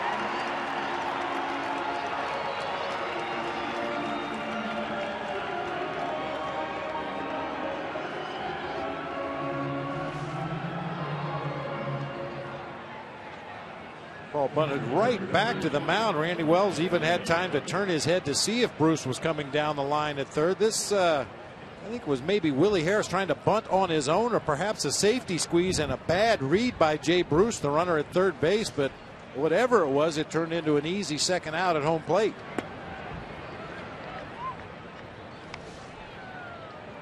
Bruce doesn't break until that ball's on the ground. So if that's a safety squeeze, he got a really bad read because that ball was bunted right back to the mound. To wrap that up quickly, Ron said that the advanced scout had told them that they had all of Sandy Koufax's pitches out of the stretch. Well, they never got him into the stretch.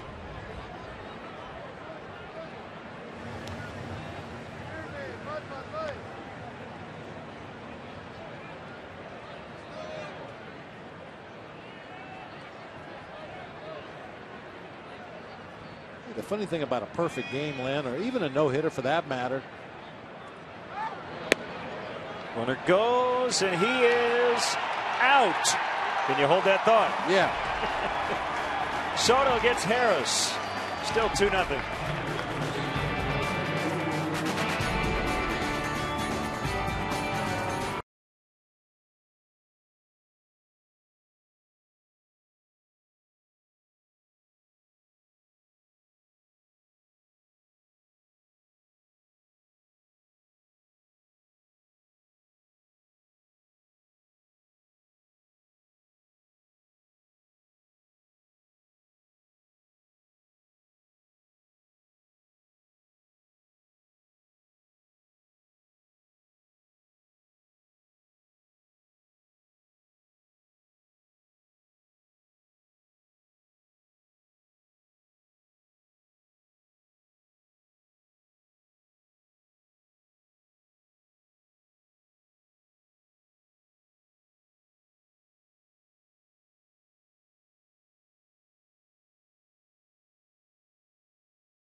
by Fifth Third Bank, the Curious Bank, member FDIC.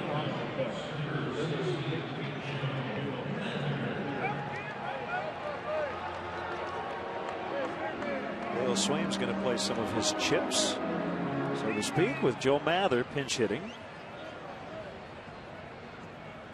Or Randy Wells, who went 5 innings, gave up 2 runs, and Mather just got hit by the first pitch to bring the tying run to the plate.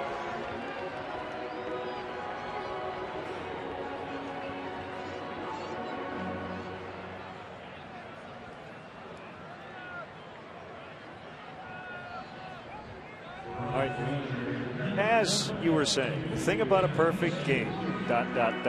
No matter where it takes place, at the end of the ball game, everybody is rooting for the perfect game to happen because you want to say that you were there and you witnessed history. You mentioned Randy Johnson's down in Atlanta back in 2004, and with each passing inning, you got the sense that more and more people jumped off the Braves bandwagon and they were rooting for the big unit to throw a no-hitter, a perfect game. And by the end of the ball game, the entire stadium was rooting for him to bring it home. I think the Mariners fans were rooting for Phil Humber. I mentioned all those perfect games, and the one that should be added to that list is Armando Galarraga, who didn't get it. No.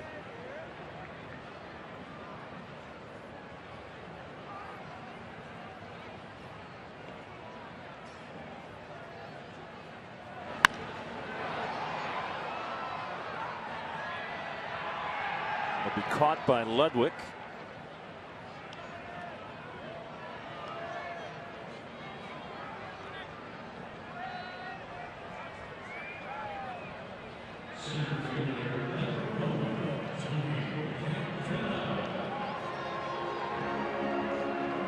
Partner, what did you think of Randy Wells' first outing of the 2012 season?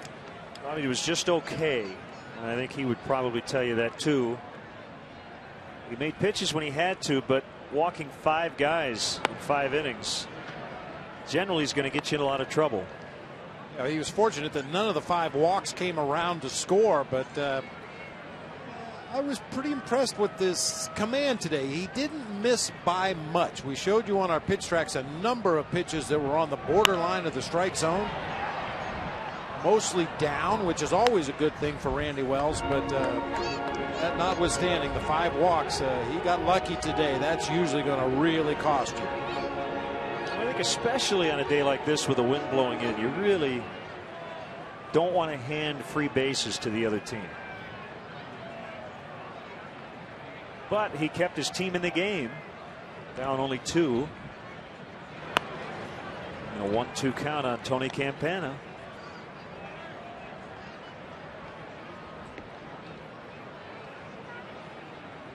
So now he will watch, hope his team can come back, and if the bullpen does its job, Rodrigo Lopez will get the 6th as he's loosening in the Cubs bullpen.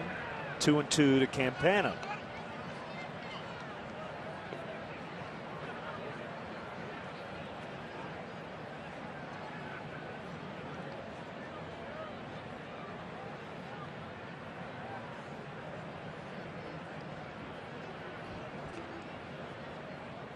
Long look by Cueto. Now time called.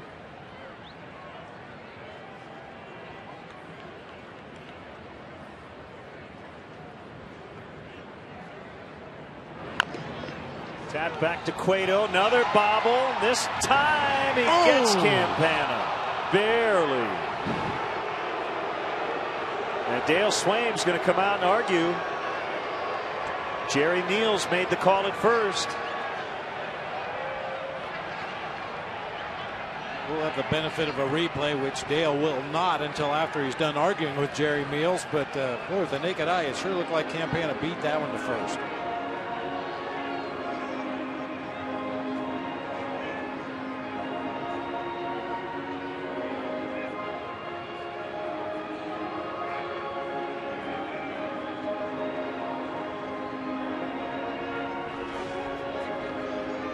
Was thinking second base and a potential double play. Once again, he rushed. Only able to throw on to first base. About as close as you can possibly get down there at first. It looked nearly simultaneous. Campana's left foot coming down on the bag as Votto closed his glove around that throw from Cueto.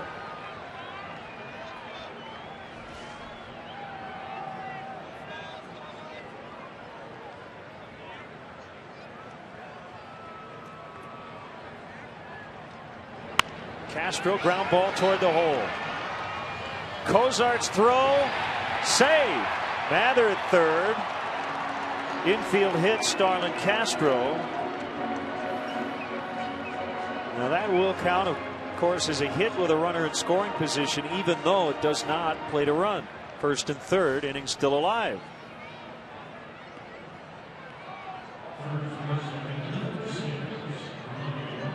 They might try to go to third base there, but you could clearly see Scott Rowland had gone a couple steps to his left after that Starlin Castro grounder and couldn't retreat to third base quickly enough to give Cozart an easy throw.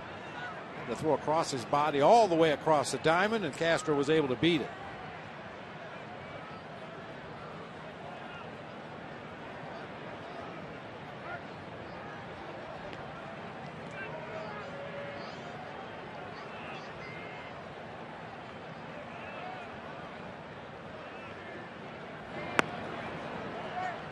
Caught the corner. So Castro with a 10-game hitting streak. He has just been an on-base machine in terms of continuing this interesting streak. He's now been on base 55 of his last 56 games. Now Castro generally has continued this on-base streak with hits. Very aggressive swinger at the plate. He's not a guy who's going to walk a ton. He sure can pick up the hits. I'll tell you, that first at bat in the ball game for Castro when he struck out on a slider off the plate away, one of the rare really bad swings you'll see Starlin take. Usually he's going to get the bat on the ball, hit it somewhere, but really got fooled by that pitch. Took one of the more ugly defensive swings we've seen him take, but since then has got right back into his own zone.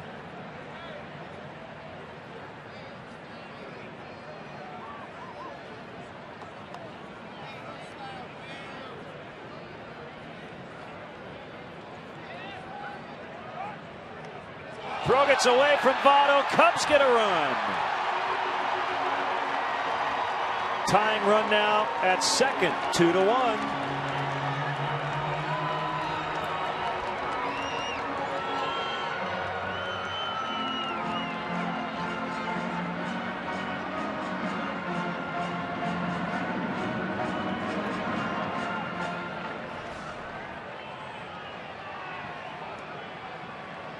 Votto whiffed on it. He just whiffed on that ball. With his glove in the proper position. He was coming off the bag over there at first base, trying to get himself in a defensive position for the left-handed hitter Brian LaHare, and Cueto snapped a throw over there. Looked like Votto just wasn't quite ready for it.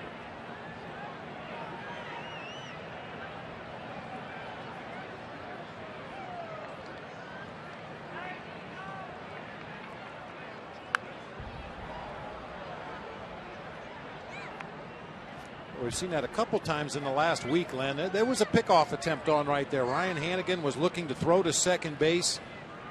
Zach Cozart had cheated up the middle a little bit and was breaking for the bag as that ball got into the hitting zone, but LaHare fouled it off. Hannigan was unable to complete that pickoff attempt.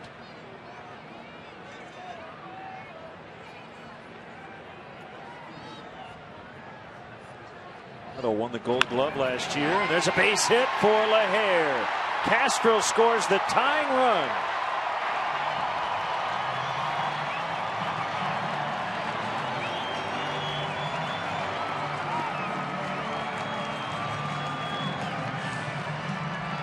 So that takes Randy Wells off the hook in a new ball game. A little bit of a shift for Brian LaHare. Not always sure exactly where the holes are in the defense when teams play those shifts, but LaHare finds it. This time it's just to the right of the bag at second, grounds it into center field to Drew Stubbs to tie this one up.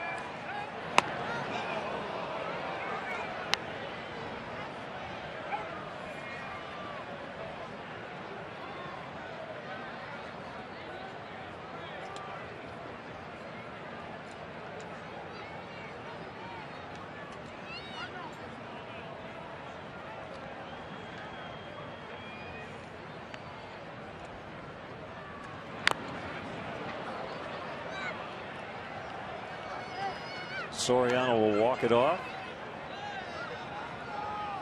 He's got some protection on the inner part of that front leg.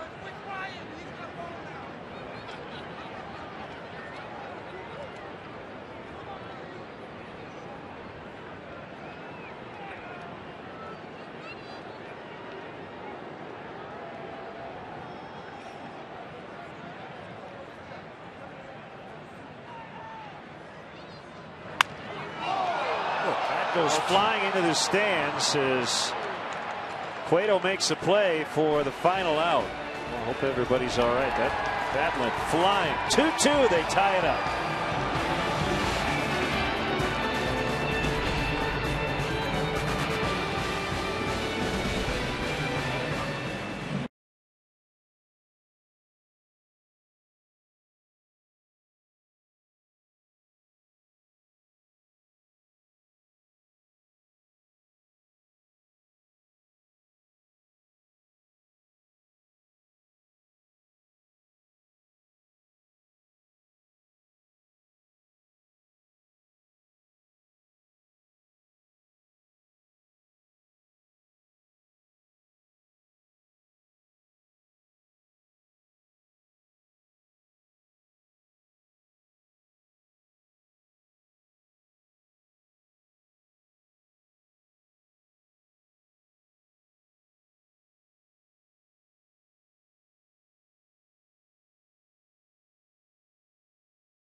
AT&T U-verse replay of the game.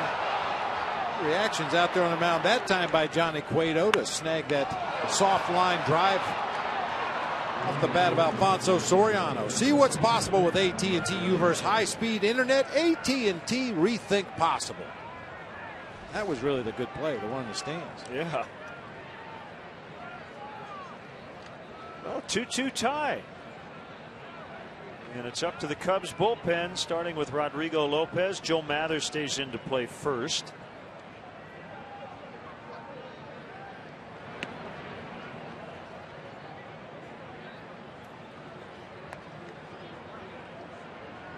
And the numbers for Lopez.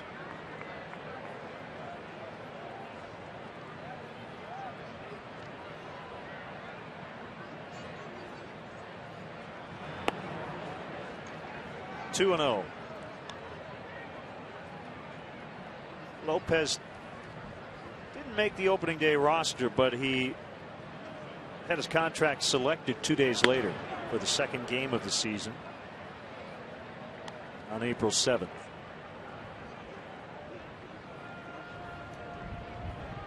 Serviceable veteran swingman.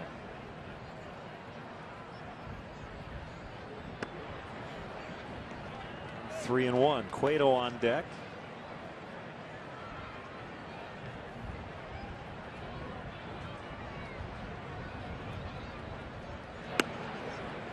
A dreaded leadoff walk to the 8-hitter. Hannigan's been on 3 times today.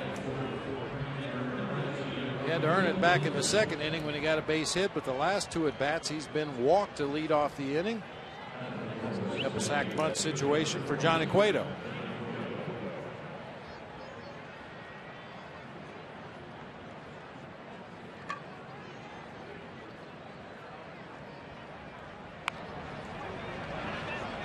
Nicely done. They better hurry.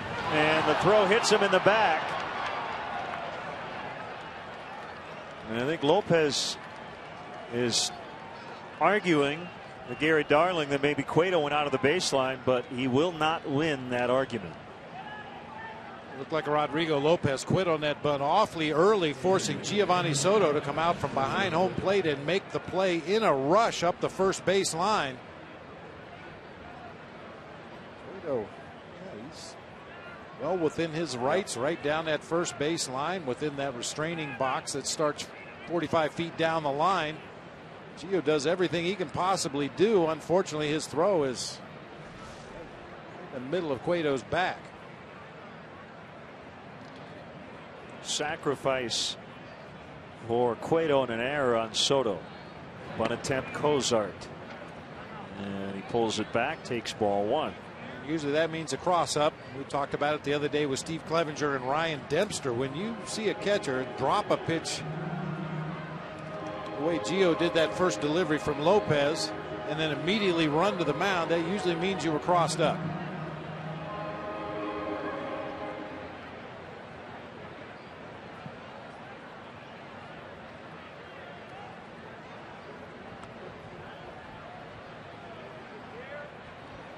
So the Reds' on base percentage has gone up a lot. That's because of 6 walks. Well bunted, and then of course 7 hits. That helps too.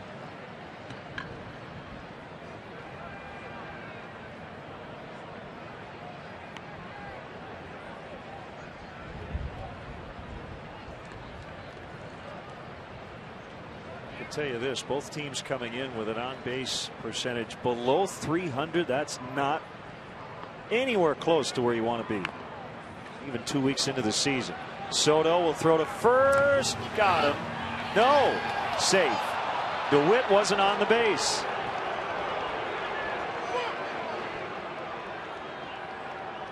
That might be a second throwing error on Soto here in this inning. Bases loaded. Boy, in both plays they've put Gio in a very vulnerable position. The throw beat him to the bag. Blake DeWitt just, however, could not keep his foot on the base.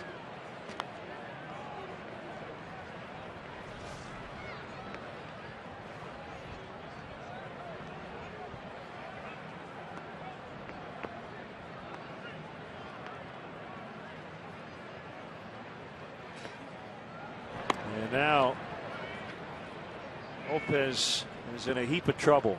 You've got 2, 3, 4 coming up.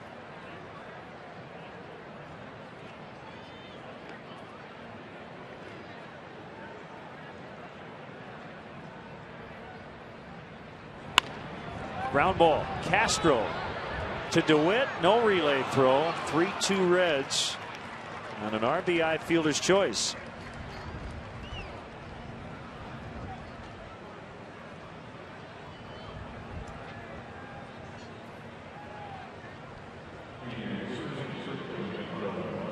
Just had the wrong guy hitting the ground balls to the infield. This is the second time Drew Stubbs has been able to leg out a potential double play ball.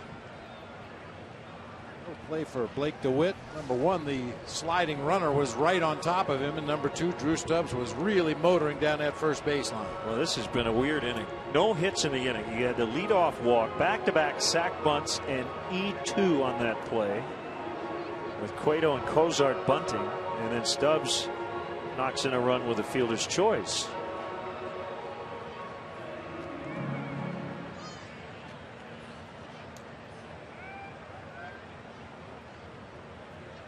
And they'll bring out Dale Swaim with Scott Main, the left-hander, up in the bullpen, and Dale will call for him to face Votto.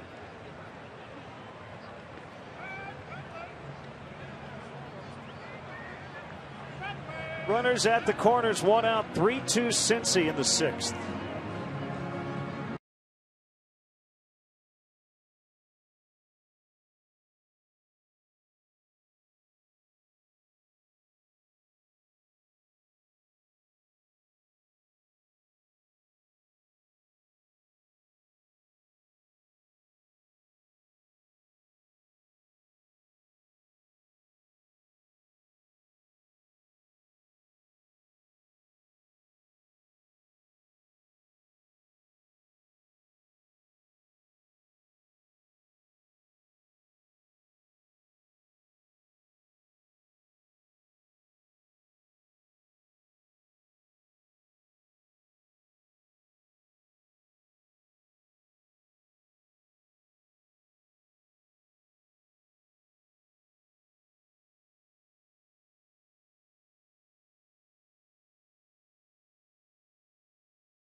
Left-hander Scott Main recalled prior to this series on Friday, placing Kerry Wood on the active roster.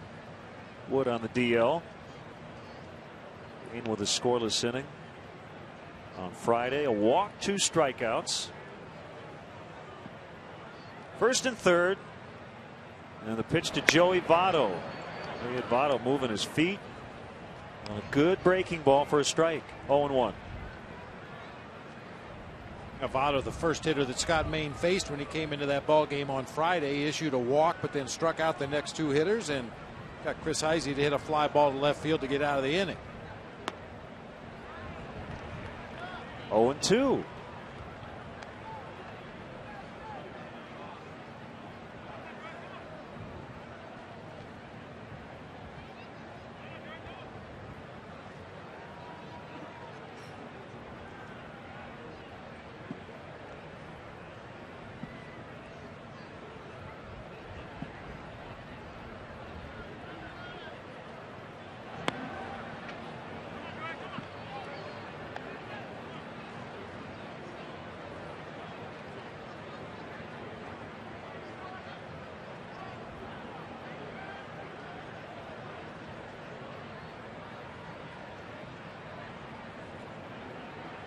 Kick the 1-2 and a swing and a miss on a fastball. Strike 3.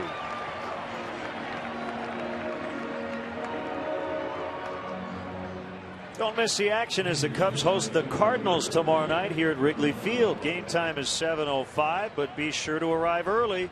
The first 10,000 fans 21 and older get Cubs fleece gloves. Compliments of Budweiser. For more info and to purchase tickets, visit Cubs.com.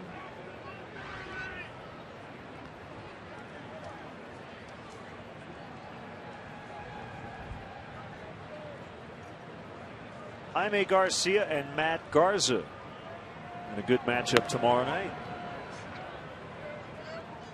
Adam Wainwright and Jeff Samardzija in a rematch of a Cubs win in St. Louis. That'll be Tuesday night. And then Lance Lynn, who's 3-0, faces Chris Volstad here on WGN Wednesday afternoon at 1.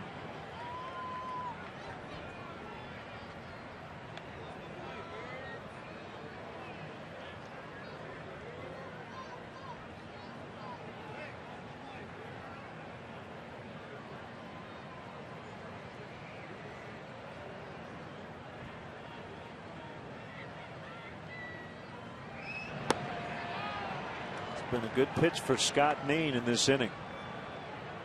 Breaking ball. Yeah, slurvy breaking ball. He has good command of. He can start it right at a left-handed hitter like he did to Joey Votto. Break it over the middle of the plate. In this case, started on the back door and break it right over the heart of the plate for a called strike.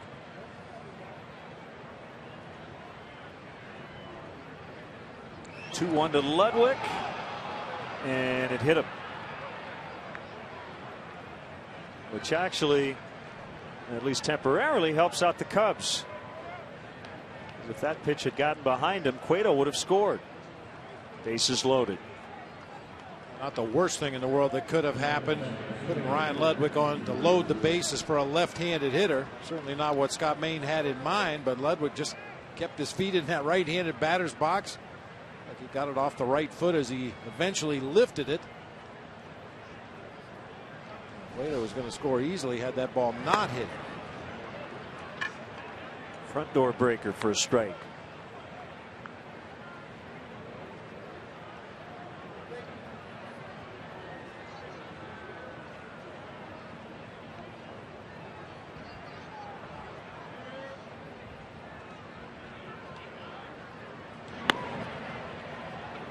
Missed the outside. 1-1. So final in Pittsburgh, the Cardinals beat the Pirates 5-1. They keep rolling right along.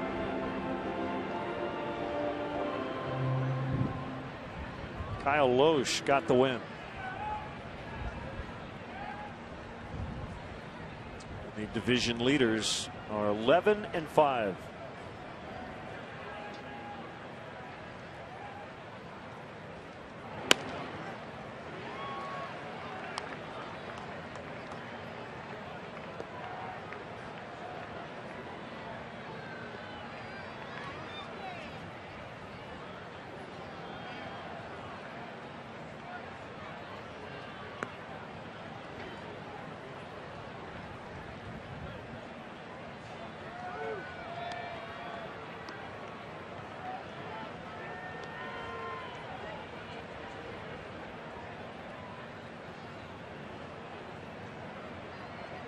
2-2 with the bases loaded. A run in. The Reds have their second lead of the day.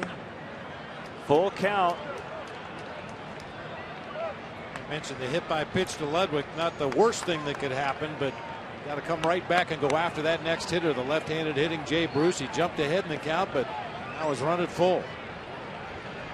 Big pitch coming up as the runners go way outside, ball 4 to force in a run.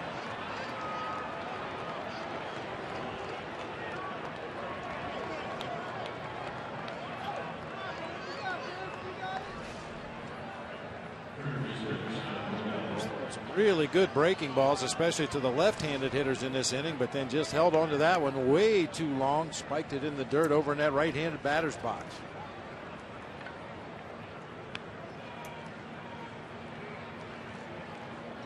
How about this inning?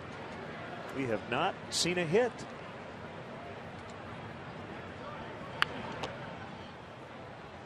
The Reds haven't hit a ball out of the infield this inning. A walk, a sac bunt and an error, a sac bunt and an error, a fielder's choice, a strikeout, a hit batter, and another walk.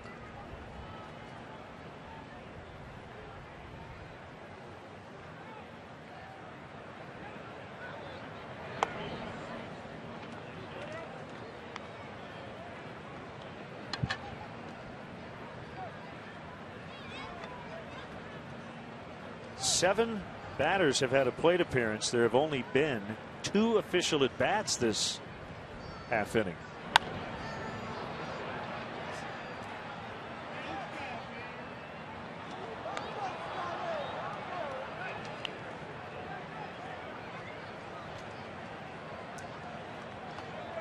Well, the violation of the cardinal rule in a sac bunt situation, if the other team's going to give you an out, take an out. Yeah, you could claim that the Reds have been given 5 outs here in the 6th inning as opposed to the normal 3. Giovanni Soto will be hung with both errors on those sacrifice bunt attempts, but as I said, those were not easy plays. Rodrigo Lopez, for whatever reason, didn't pursue the bunt on the first base side. The ball was bunted to the third base side. Ian Stewart read the ball, thought maybe his pitcher might be able to get it, so he retreated to the bag at third. Lopez once again didn't come off the mound, forcing Soto to come out from behind the plate and try to make another tough play. Another deep count, 2-2 on Roland. Wilson Valdez on deck for Willie Harris.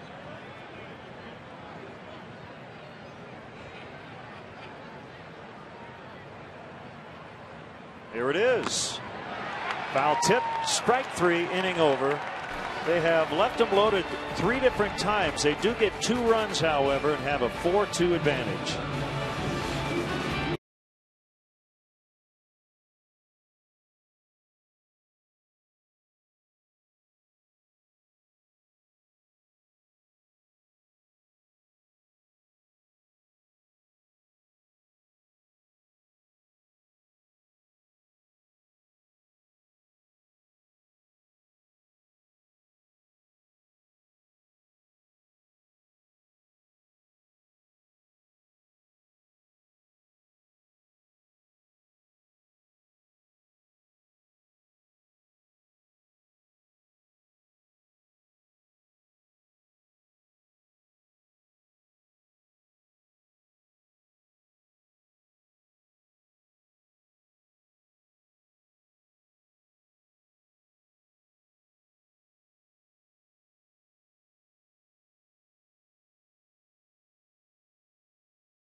BMW in-game box score. A reminder, for a limited time, get incredible lease deals on the 2011 BMW 3 Series. Visit ChicagolandBMW.com for more information.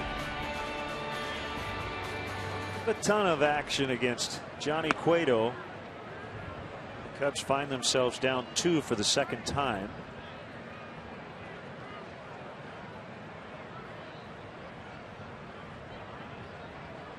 There's the 1-0 pitch to Ian Stewart. It's outside on a fastball. 2-0.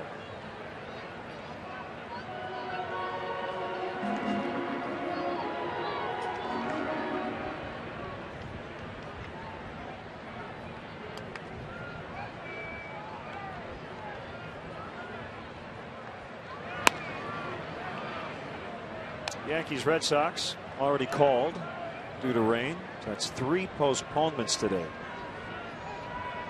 All out east, or back east, if you will.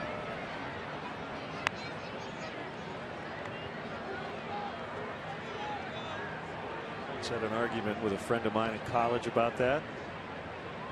See, when you're from the Midwest, I think out west, out east sounds fine, right?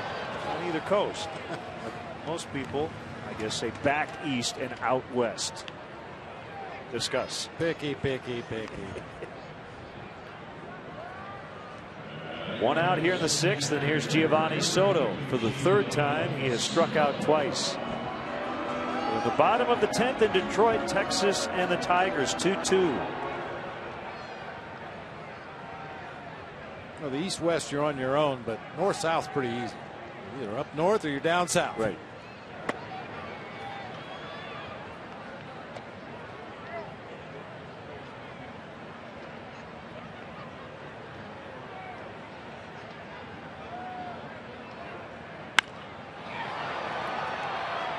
Bruce Stubbs backpedals a couple steps, 2 away.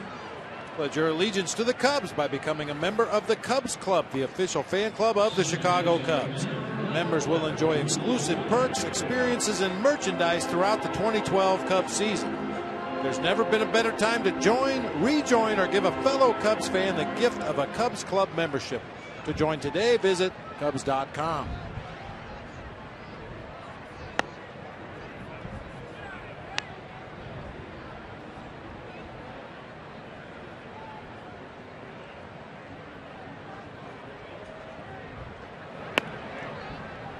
Cueto working quickly here in the 6th.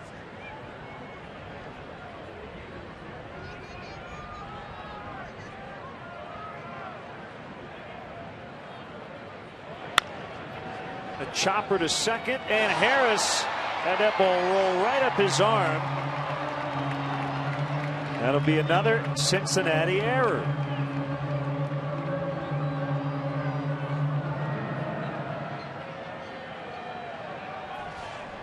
A 3-error day for the Reds. Cubs have committed 2.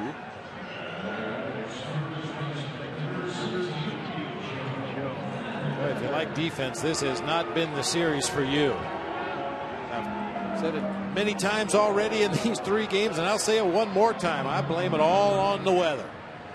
I just can't stay loose, can't anticipate, can't move as quickly as you do under what we would consider normal baseball conditions.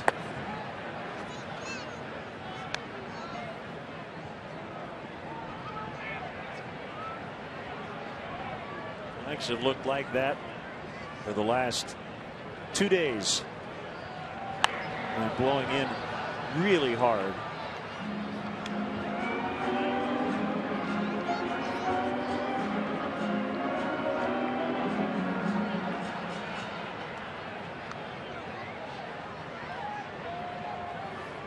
What happened to the hits window? There we go.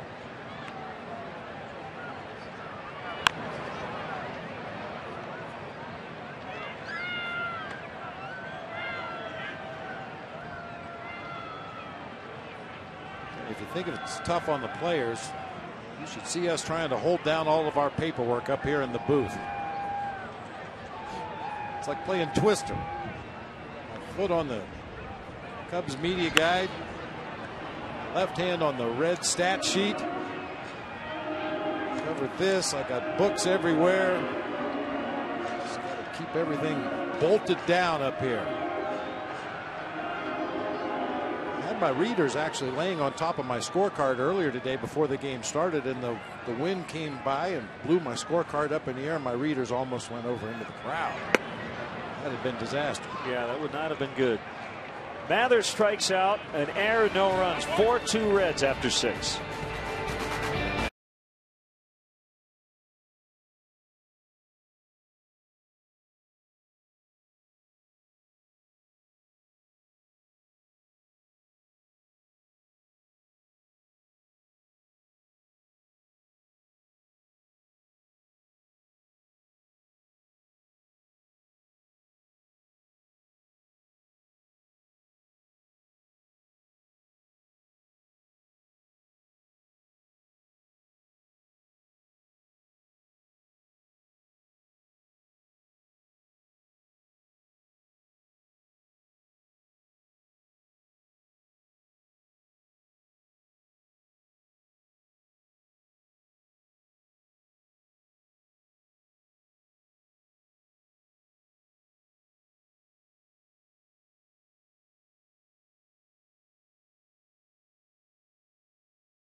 Cam. I bet you I can tell you what you're thinking about. You'll see a good boy, gonna give you the world, but he's gonna leave you crying with your heart in the dirt. His lips are dripping honey, but he'll sting you like a bee. So lock up all your love and go and throw away the key. Hey, good girl, get out while you can. I know you think you got a good man. Wilson Valdez hit that one just foul. That was Carrie Underwood with Good Girl. That's our Bud Fan Cam, brought to you by Budweiser. Great times are waiting. Grab some Buds.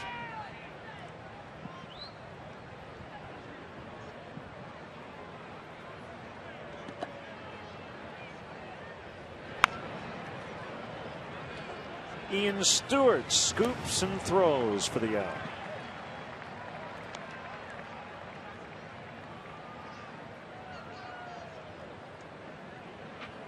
Bears wide out. Earl Bennett conduct the stretch coming up.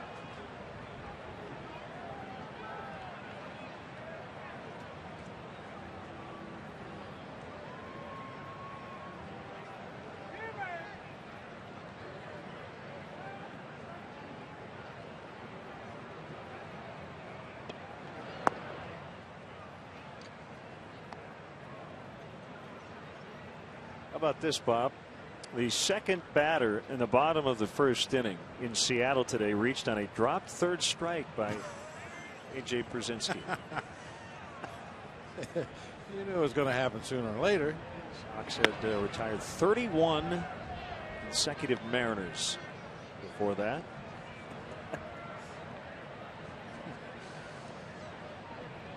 There's a lot of pressure on the defense in a perfect game.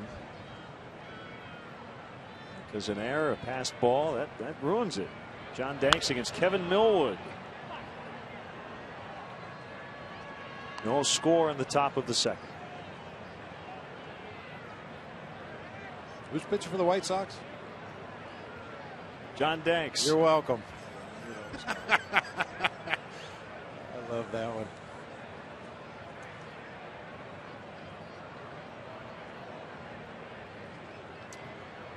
I did want to ask you one question about Robin Ventura. He took out Dion Viciedo late for defense, put Brent Lillibridge in, who made a, I wouldn't say a terribly challenging catch, but in the 8th inning. Some managers wouldn't make any changes just for the mojo, but that's the move to make, right? It's the proper move to make. Defense. We had a similar situation down in Atlanta for Randy Johnson's perfect game. It was at a point in his career where we were taking Luis Gonzalez out late in a ball game with a lead for defensive purposes, and I'm telling you, we talked about it, we talked about it, and in that particular case, we decided not to mess with anything. Randy was a guy that when things were going good, he liked everything to stay exactly the same. So against our own better judgment, we decided to leave Gonzo in there. Fortunately, nothing happened to take away from the perfect game, but those aren't easy decisions to make. We talked about the possibility of giving up that first base hit or that first base runner, especially if it's a close game. Under normal circumstances, you might have your bullpen working. You might have a righty and a lefty throwing to play matchups late in the game, but when a guy's throwing a perfect game, you don't want him to look over his shoulder and see any activity in that bullpen. Haynes 3-2. Bounce to Starlin, who gets him. This Father's Day, the third annual Wrigley Field Fantasy Camp allows you to live the dream of being a Chicago Cub at the friendly confines. And June 17th, you and a guest will watch the Cubs take on the Red Sox from a luxury suite. On June 18th, spend the afternoon playing ball with Cubs legends and lead your team to the championship game under the lights. Sign up today at Cubs.com or call 773-388-8270.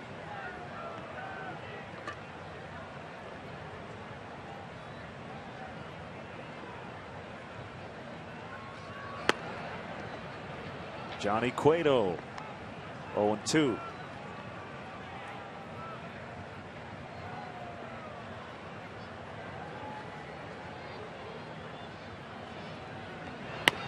Cueto 0-3. What a swing. Hey. Here comes Earl Bennett with a stretch. Chicago Bears wide receiver Earl Bennett. All right, Cubs and Bears fans, let me hear you. 1, 2, 3. Take me out to the ball game. Take me out to the crowd. Buy me some peanuts and Cracker Jacks. I don't care if I never get back. Let me root for the Cubbies. If they don't win, it's a shame. For it's 1, 2, 3 strikes, you're out at the old ball game.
Cincinnati, bottom of the 7th. Earl Bennett of the Chicago Bears in the booth with short sleeves on. This is bear weather, and you don't mind it a bit, do you, Earl? Oh, no, not at all. It feels good out here. Are you a short sleeve guy on days like this when you play? Yeah, for sure. Definitely a short sleeve guy. Like feeling the wind and, just going out and just playing hard. It's great to have you here. As If that pitch counted or not, looked like the Jesus wanted to step out. Valdez stays in and plays second. He's 2-0 on De Jesus. That one, slider on the inside corner. Speaking of cold weather, what's the coldest game you ever played? Where were you at? The coldest game was here at Soldier Field, and it was my rookie year. We played against New Orleans. I'm pretty sure it was in the negative teens. Yeah, so it was one of those games. But I sucked it up, wore no sleeves. All right. First pitch today. White shoes, not orange today, huh, Earl? Yeah, I was rushing today, left my orange shoes, and I didn't really come prepared. There we go. And number 80, now is that a change for you? Yeah, I changed it after my rookie year. I just felt like the number 85 didn't really fit me. I like the number 80. Loved Jerry Rice growing up. He was one of my favorites, and I felt like the number 80 fit me better. Certainly one key is, you'd like to say full health. It's probably not realistic in the NFL today, but certainly having your quarterback and running back at full health will help a lot. Yeah, having Jay and Matt back this season is going to be great for us. We also picked up Brandon Marshall, so that'll be a huge player to come in and cause a lot of attention, and so I just got to be ready and just on my game when we play. How has Jay changed? I mean, you played with him in college. Been around him a long time. I would say Jay's knowledge for the game has grown. He's one of those guys who study and really knows the game, and he has a big arm. There's not a throw that he can't make, and he's very confident. And having a quarterback like that, you love playing for him because each weekend and out that Jay's going to give it his best. Sean Camp up in the Cubs bullpen. The 3-1 to Campana is a strike, 3-2. Now, will you be glued to the draft or not?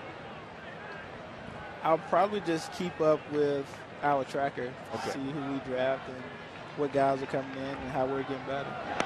You won't be watching for like 6 hours or anything. Oh, no, I can't do that. So Campana's aboard, and here's Castro, who's 1 for 3. Well, Bob and I talk all the time about signs you have to learn in baseball, and some of it sounds somewhat complicated, but then you compare it to the playbook for the NFL, and it's not even close. I mean, how many hours do you guys spend studying the playbook? We spend a lot of hours studying the playbook. We just got a new one this year. Coach Tice being the new offensive coordinator. And right now we're learning a new playbook, and we're learning a new signals. So I think the first week we put in maybe 10 new signals. So, I mean, it should be fun this year. Great offensive coordinator, Coach Tice. And, we got Coach Bakes also, so I look forward to playing with him. How often do you get in the huddle, Earl, and just like when you were a kid playing out in the street, run down to the Buick and hang a left and I'll throw it to you. Sometimes you see things during the course of the game that aren't in the playbook. Yeah, you definitely tweak the play sometimes depending on who you're playing against and what coverage they're running a lot. And so there could be a play where Jay comes in, he called the play, and he's like, hey, if they give you this, then do this. And so it ends up working sometimes. Ooh, that one got Castro in a bad spot. Oh, he's grabbing his hand or wrist. That is not a good sight. Mark O'Neill out quickly.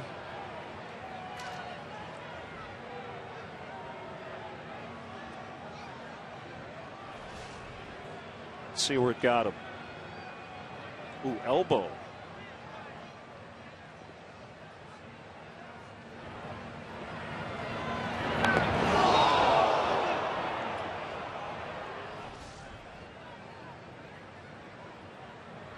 Mark O'Neill will immediately go through a number of tests. Can you move your fingers? Can you make a fist? Does it hurt when I poke here? Does it hurt when I poke there? Definitely in that elbow area, hopefully in the forearm, closer to the wrist. It looks like he's not right on the elbow joint itself, which would be great news.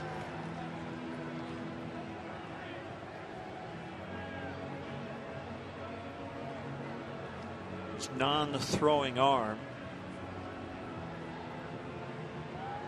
He's going to head down to first. Man, that's good to see. And Steve Clevenger will hit in the pitcher's spot, the Cubs' hottest hitter to start the season. And Dusty's going to make a change. Earl Bennett, thanks for stopping by. And did Jay pay the fine? He said he was going to. Well, do we know? Somebody on the team paid the fine. Okay. I can't say who paid it, but it got taken care of. We're wearing the orange shoes. Well, best of luck to the Bears coming up in 2012. Thank you. Thanks, Earl. Yeah, thanks for having me. Thanks a lot, Earl. Good luck to you. Thanks.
The game, and today we want to recognize Jennings Chevrolet for their support of Morton Grove baseball and softball. Jennings Chevrolet and your local Chicagoland and Northwest Indiana dealers are supporting over 30,000 young ball players in their communities through the Chevy Youth Baseball Program. These local Chevy dealers provide leagues with equipment kits, instructional clinics, and financial support. From the big leagues to the youth leagues, Chevy is truly the official vehicle of baseball. Dusty goes with a righty, Logan Ondrusik. He's going to face left-handed hitting Steve Clevenger coming off the bench. And red hot.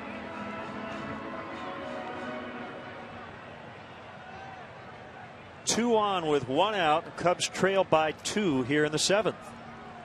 Thanks again to Bears wide receiver Earl Bennett for stopping by. And the first pitch is low and outside. 10 for 17 for the rookie Clevenger.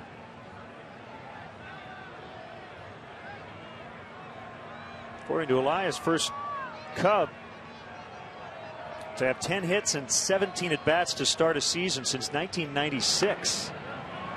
When Tyler Houston started his Cubs career 10 for 15, and Mark Grace began that year 10 for 17.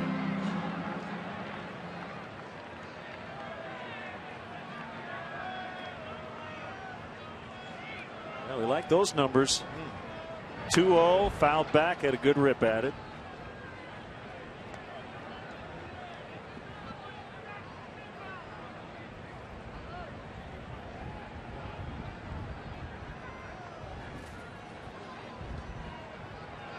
Aroldis Chapman up in the Reds bullpen.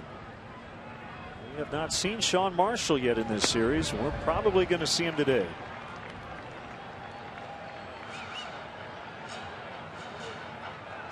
Well, 3-1.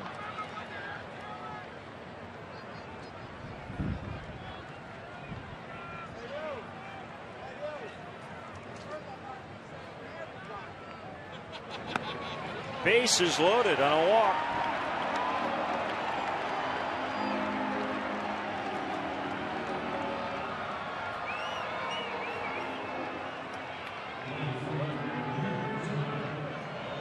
So the Cubs have loaded him up without a walk here in the 7th.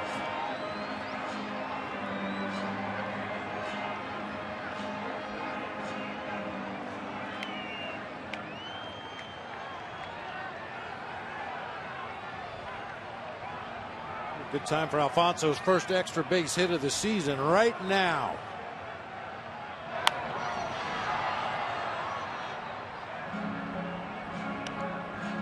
Good speed at third, obviously, and Tony Campana. Same thing for Starlin Castro at second.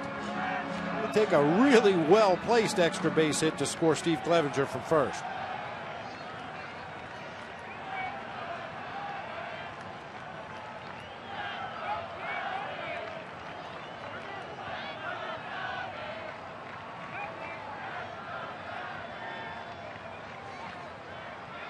Soriano hit into a fielder's choice with the bases loaded, but there were 2 outs in the third at the time.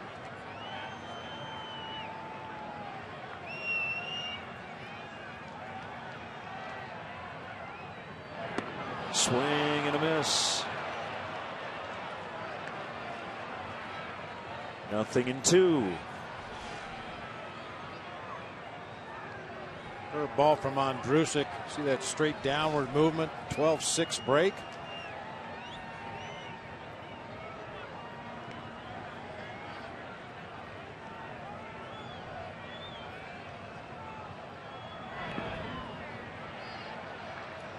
Campana at third, Castro at second, Clevenger at first. Don't know how many chances you're going to get against Roldis Chapman and Sean Marshall. I'd like to take advantage right here.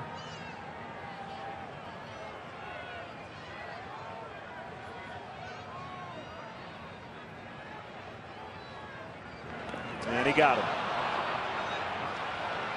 Could not hold the bat. And that's out number 2. And Dusty's now going to go with Chapman, with Stewart coming up.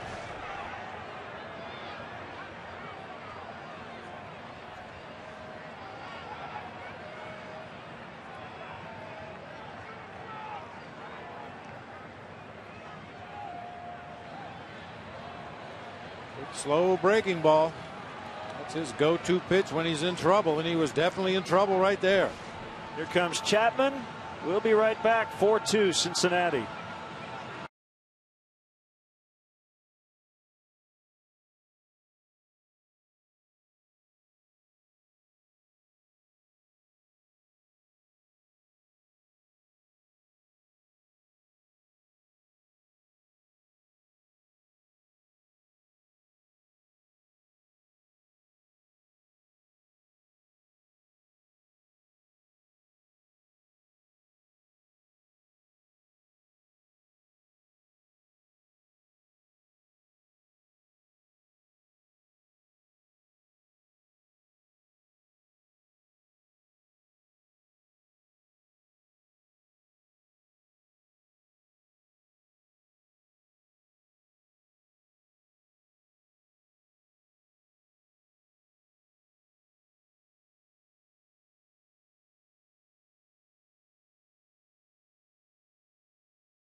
Hard throwing lefty, Aroldis Chapman,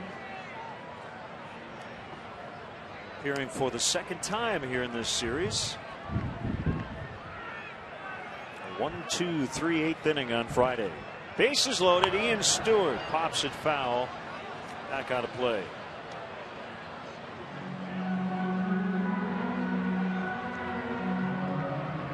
Look at the walks to strikeouts. Gaudy strikeout to walk numbers.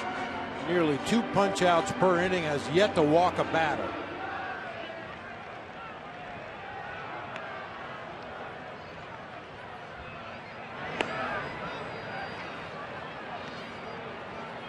And last year, Bobby walked 41 guys in 50 innings. That's a huge change, at least early on. Making his 7th appearance.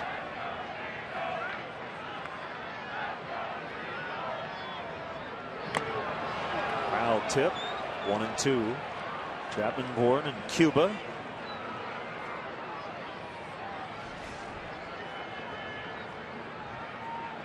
As hard a thrower as you'll see, although Bob noted on Friday his velocity not exactly where it was last year, even though nothing to scoff at, throwing 97.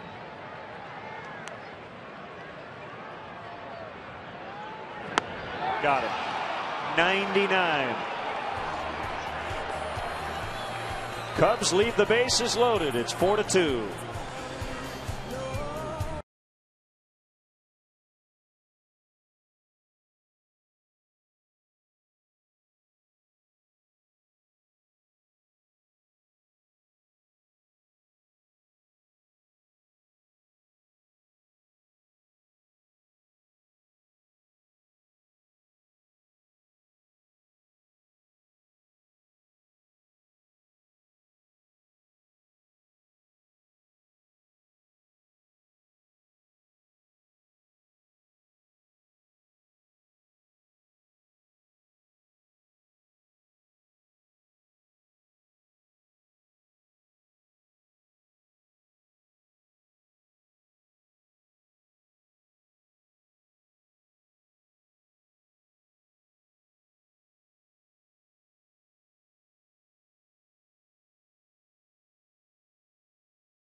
Our Honda game summary. Reds got 2 runs on no hits, unearned runs in the 6th.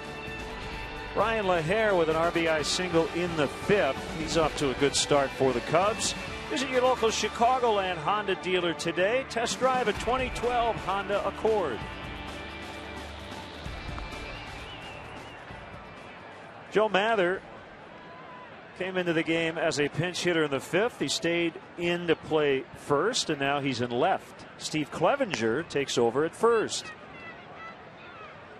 And the new Cubs pitcher is veteran righty Sean Camp.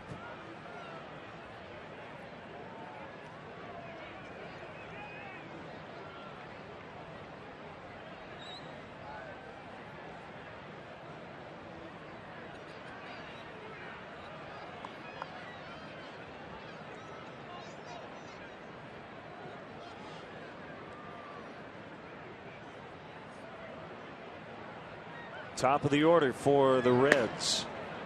Ball 1 to Zach Cozart.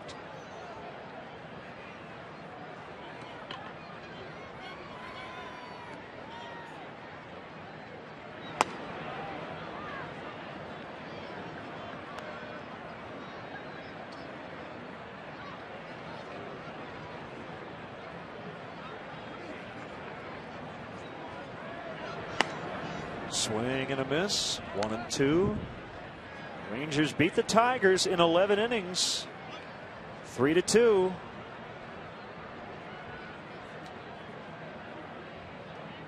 And an Alberto Gonzalez RBI infield single in on the hands of Cozart, and he fights it off.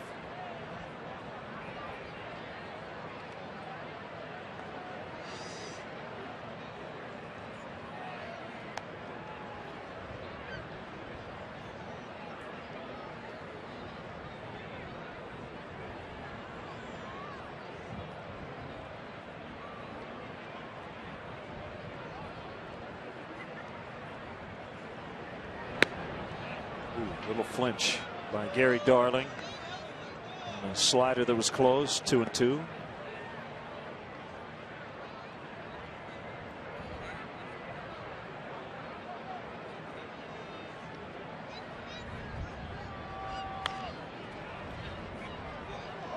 Josh Hamilton in that game with 3 for 3 with a homer and 2 RBIs.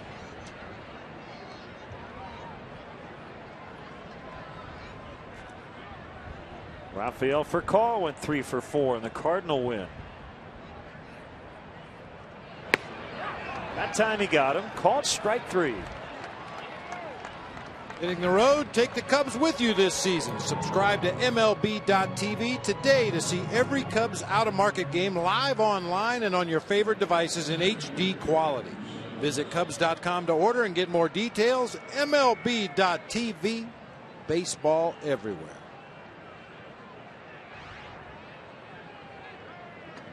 Keeping an eye on Matt Kemp. He went 0 for 3 before coming out in the Dodgers game at Houston. 12-0 Astros in the top of the ninth.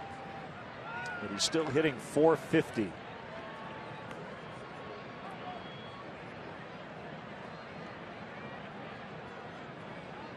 Wandy Rodriguez out pitching Chad Billingsley. Wandy Rodriguez holding Matt Kemp 0 for 3. Immediately got a leg up on the Cy Young in the National League, the way Kemp's been swinging the bat this year. Hey, I will be a little wistful when we make our last trip to Houston. At least as a National League team. Cubs will still play Houston in interleague play down the road. Called strike 3. Stubbs is retired. And I know you will miss going to Houston because of the ballpark there. But if they had still been playing at the Astrodome, you would have said good riddance. Oh. That Astrodome, man, the 8th wonder of the world. You'll wonder why they built it. Horrible baseball facility. Great for tractor pulls. Well, Minute Maid Park has quickly, I wouldn't say quickly, I'd say over time has become one of our favorite ballparks. I think like everybody else initially when we saw it, we thought, man, what a bandbox. This place is just going to be ridiculous. Home runs every night, but they built a bailout. Straightaway center field. You got to hit it a ton to get it out there. So it has actually turned out to be a very fair ballpark for both hitters and pitchers. And we love the retractable roof. That's the best part. It's like the early bird special has started right around 4 o'clock.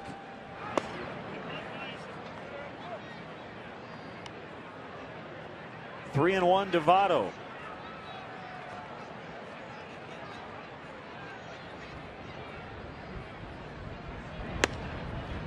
Ball 4. On for the 4th time. 2 doubles and 2 walks.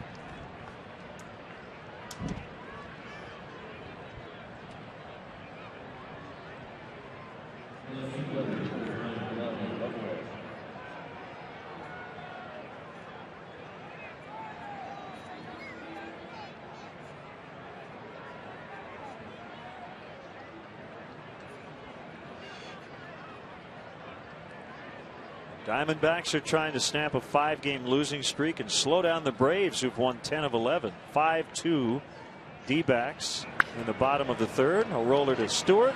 He'll take the short throw to DeWitt. They force Votto, and that ends the Reds' 8. Bottom 8 coming up.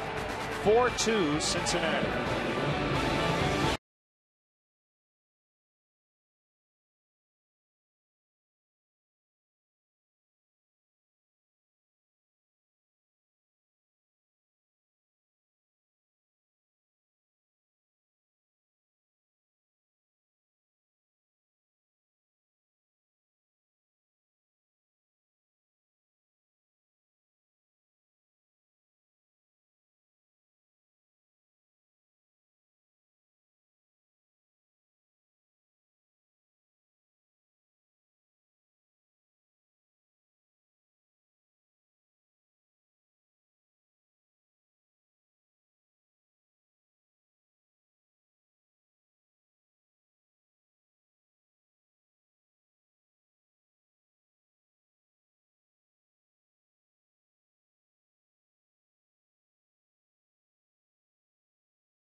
take a look at our Nissan drive of the game. Only one RBI hit for the Cubs, as they would get another run unearned. But this was an RBI single by Brian LaHare in the 5th. Get to a Nissan dealer for great deals on innovation you can count on. Innovation for all.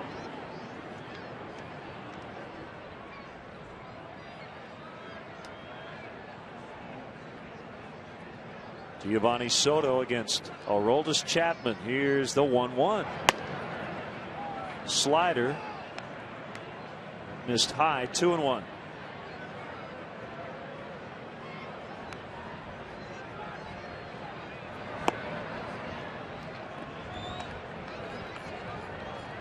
The velocity of that last fastball at 93. Chapman taking a lot off, trying to find the zone. That's the one you're hoping for as a hitter. To left, Ludwig gets there.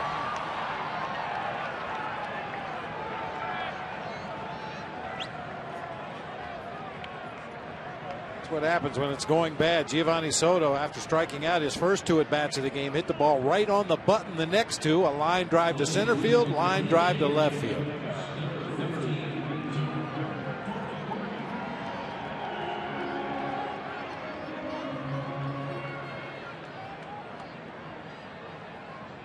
Darwin Barney comes off the bench to hit for Blake DeWitt.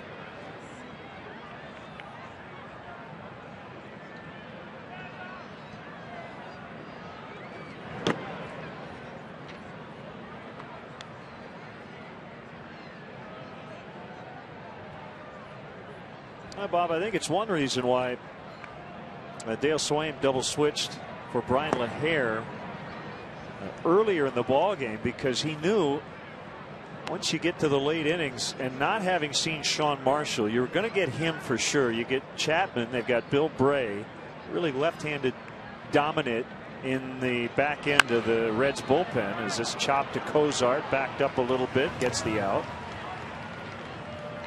So Dale wanted to make sure he had enough righties late to go after these guys. Marshall stretching out in the bullpen, and will no doubt hit the bottom of the 9th.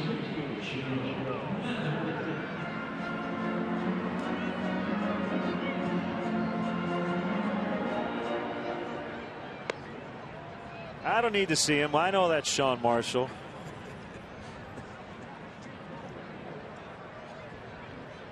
Well, and he should be very familiar with the conditions here at Wrigley. Although the direction the wind has been blowing in this series, maybe a little less effect on that third base side of the field bullpen than it is on the first base side. Blowing right in their face down there on the first baseline. Now they do have a little bit of sunshine, which the Cubs don't have on the third base side of the field. But I was talking to Juan Lopez, the bullpen coach for the Reds, before the game, and he said it's about as cold as he's ever been sitting down in that Reds bullpen.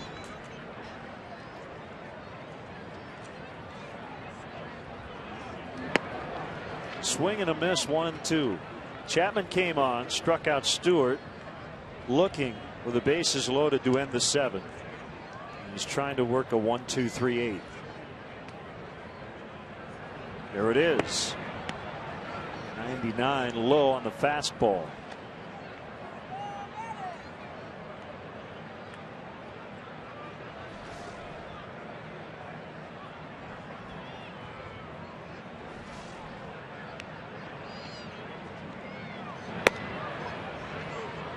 Same result, 3-2.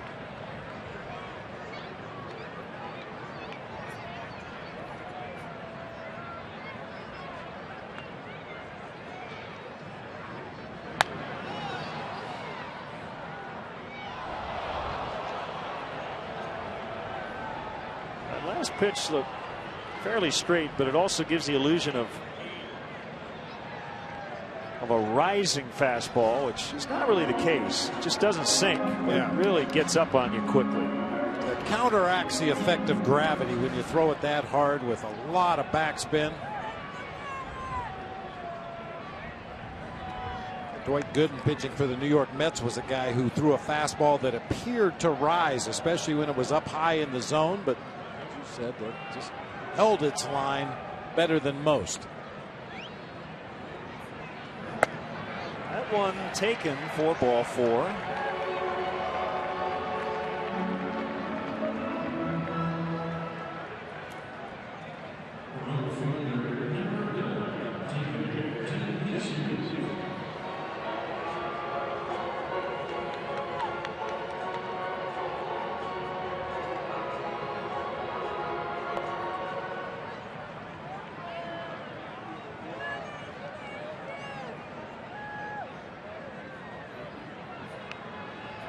Two guys left on the bench, Jeff Baker and Reed Johnson.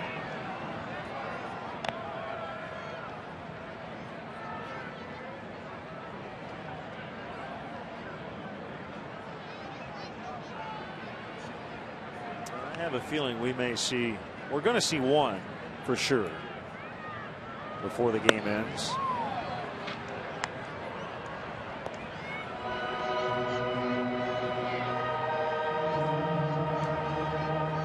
From here on out, if the score remains the same, it's going to be all lefties for the Reds on the mound. You saw bench coach Jamie Quirk talking to Jeff Baker and Reed Johnson over there near the stairs in the Cubs dugout. That's part of your job as a bench coach, is to prepare the guys on the bench for when they could possibly be used. If this happens, then it's going to be you. If that happens, then it's going to be the other guy. Just so those players have a little bit of an opportunity to run up in the clubhouse, swing the bat a little bit, run up and down the tunnel, get some blood flowing, break a little bit of a sweat before taking their at bat.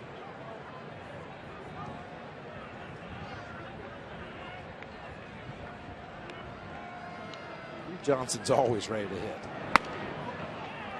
3 balls and a strike. Tony Campana is on deck.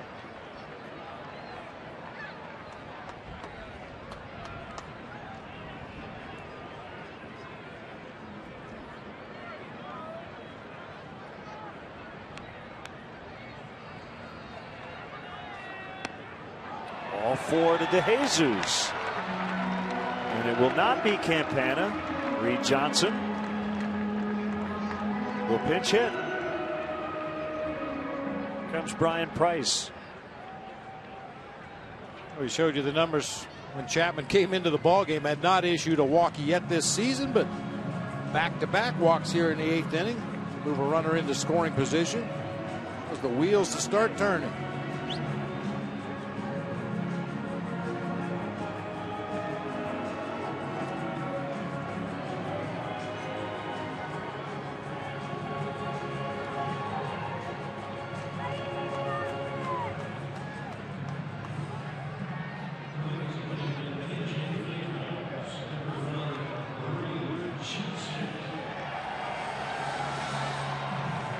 Chapman actually went to Red spring training trying to earn a spot in their rotation, but because of their bullpen injuries, they needed him in the pen to start the season. Not only is the guy who was going to close for them, Ryan Madsen, out for the year after Tommy John surgery, but Nick Massett, their setup guys on the DL as well, and Bill Bray dealt with some injuries in the spring, so that's why Chapman is in the pen.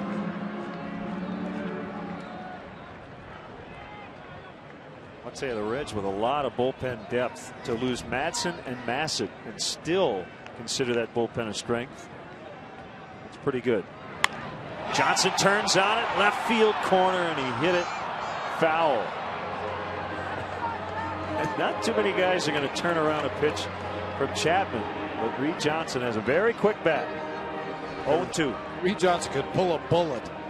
Unfortunately, gets so far out in front, puts some side English on that baseball, and any spin whatsoever into that wind is going to be exaggerated. That one looked like it had a chance to go right down the third baseline, ended up well up into the stands.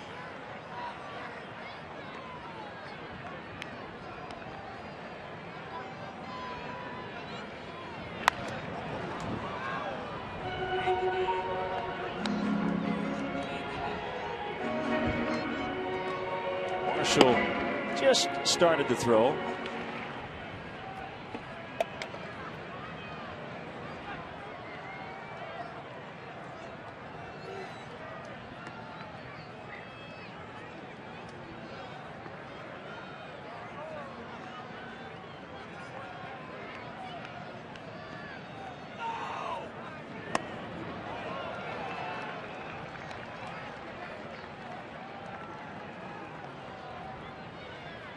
The Reds defensively in the outfield are not expecting Reed Johnson or any hitter to pull Aroldis Chapman, shading him a few steps toward the opposite field as Drew Stubbs in center.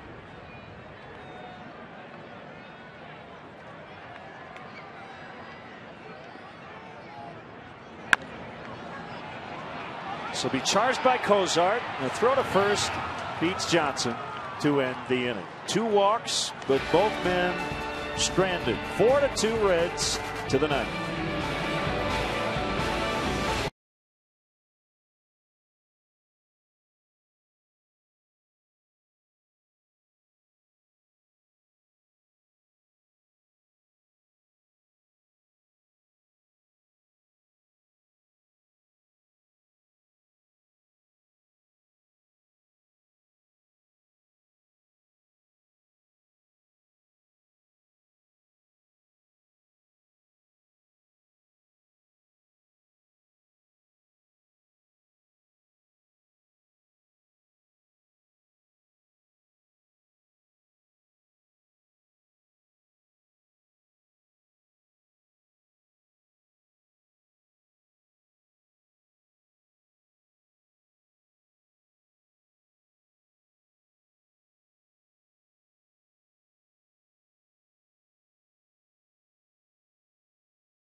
After pinch hitting for Tony Campana, Reed Johnson will stay in the ball game and play center field. Same thing for Darwin Barney at second base. Sean Camp still on the mound. Facing the middle of the Reds order be Jay Bruce, Scott Rowland, and Wilson Valdez for the Reds.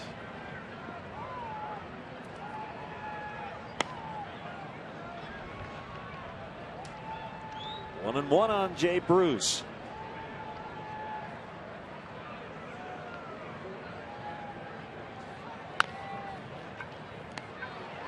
Hop. Clevenger handles it.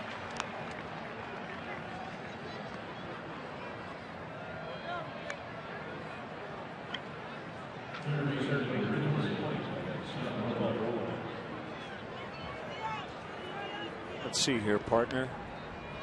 11 hits combined in this game, but the Reds pitching has walked 5.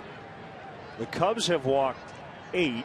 You had the 2 back-to-back sack bunts and errors on Giovanni Soto. 5 errors combined. Starlin Castro hit by a pitch. Ryan Ludwig hit by a pitch. I mean, there's been a lot of action on the bases, and it hasn't all been the result of base hits.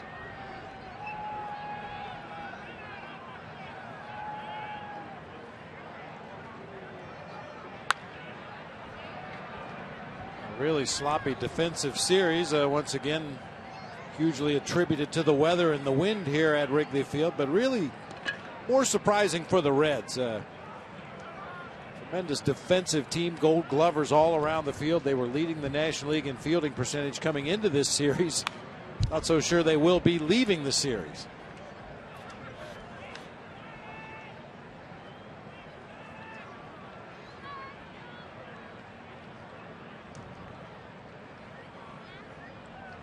Sean Marshall getting ready for the bottom of the 9th. I mean, he's done this a lot at Wrigley Field, but never coming in from the right field bullpen, pitching for the visitors.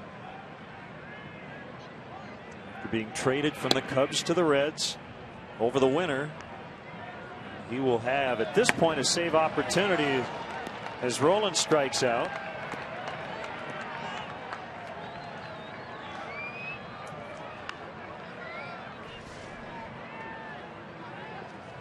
Kim missing some bats here today. Tailing fastball on the outside corner, and Scott Rowland swings right through it for his third punch out of the game.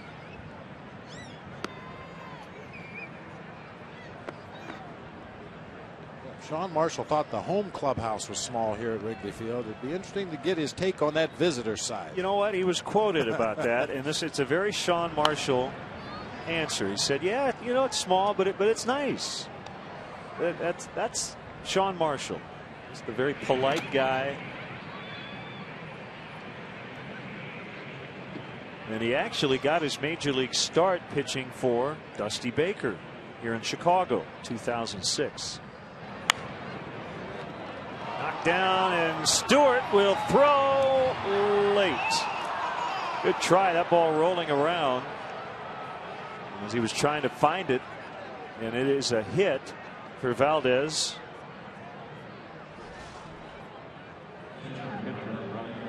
The Reds, that's their first base hit since a leadoff double back in the 5th inning.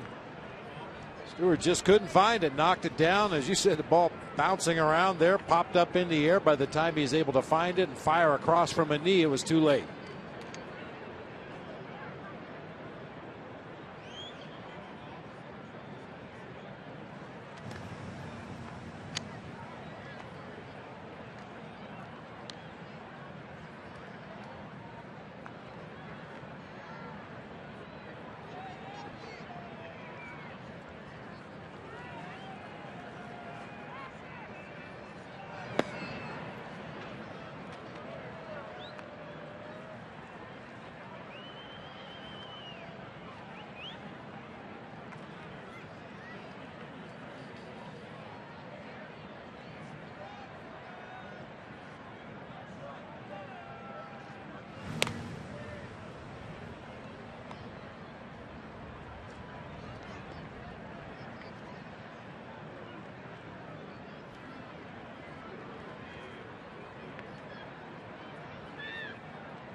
Camp ready for the 1-0. Down the middle.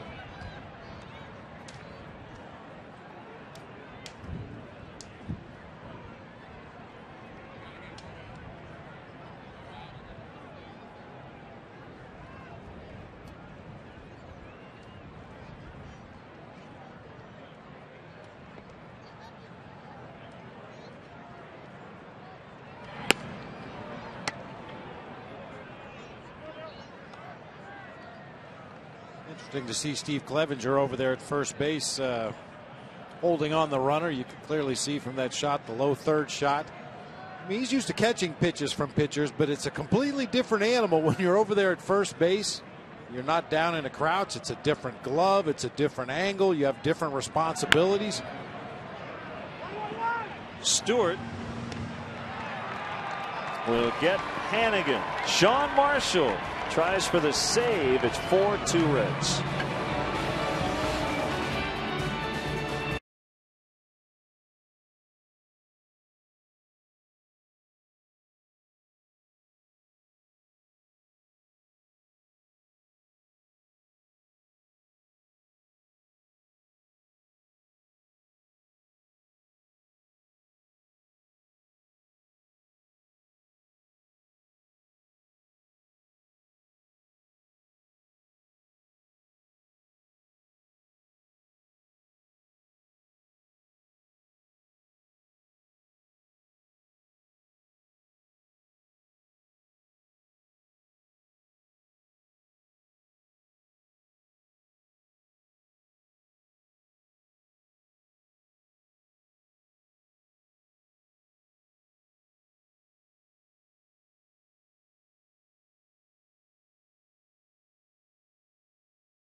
Former Cubs Sean Marshall is on to try to save the win for Johnny Cueto here in the rubber game. Cubs trail this one by 2. Travis Wood, the left-hander. Outfielder Dave Sapelt. Minor league infielder Ronald Torres came from the Reds organization in exchange for Marshall on December 23rd. And off to another good start.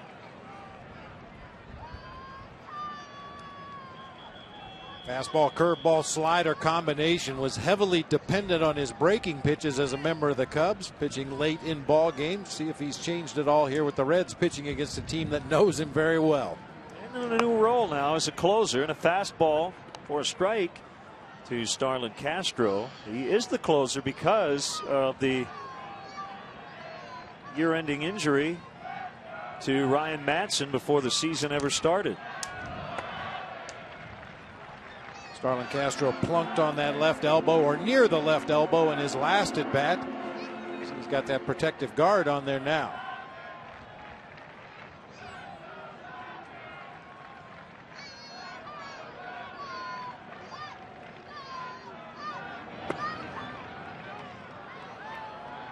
This is the hit by pitch we were talking about. Johnny Cueto with a fastball that just continued to run further up and in. Looked like it just missed his elbow down near the forearm area.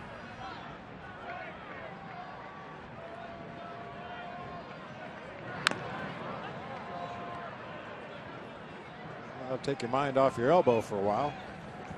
Foul one off your foot. Yeah.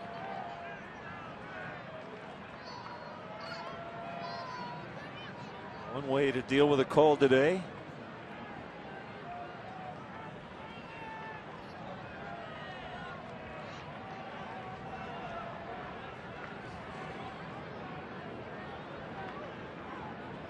A 2-2, and it's low.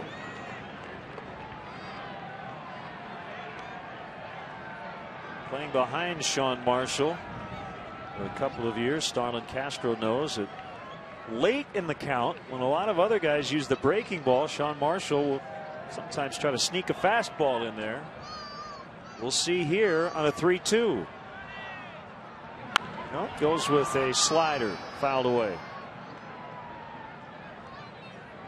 I thought, given the conditions here today as well, that Sean Marshall might challenge with more fastballs than usual.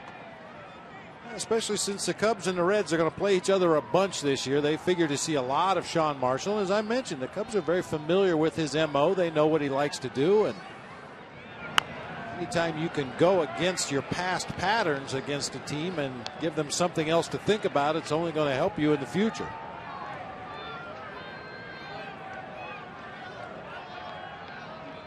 You get a guy like Sean Marshall, who, as I mentioned, relies a lot on that breaking pitch, and into a game like this and throw nothing but fastballs. That makes you think as a hitter.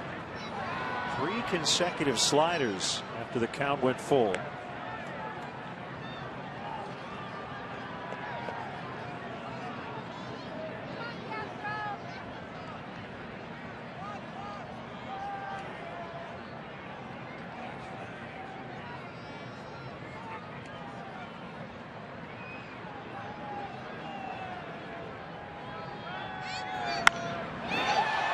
Driven deep out into right center, and it will bounce off the warning track. Castro around second, and he'll make it to third. A leadoff triple, and all of a sudden the tying run will come to the plate.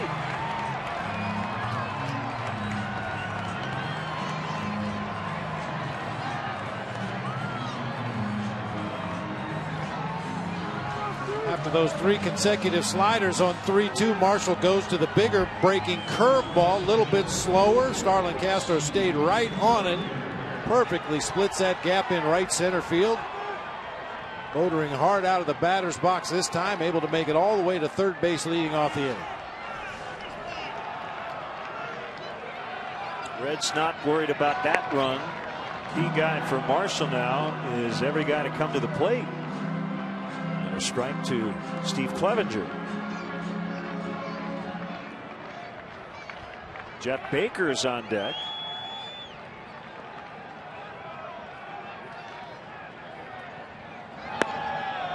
Oh, 0-2.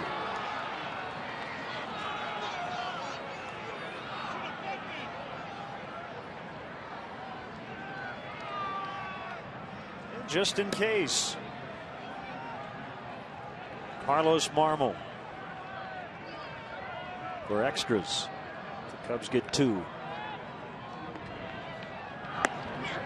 Called strike 3. And it looked like Steve might have been thinking he's going to get a breaking ball. This is what we were talking about a moment ago. Go away from what you normally do, what the other team expects you to do. You rarely see Sean Marshall just rear back and challenge hitters with fastballs like this. He has such tremendous breaking pitches, but catches Clevenger looking that time.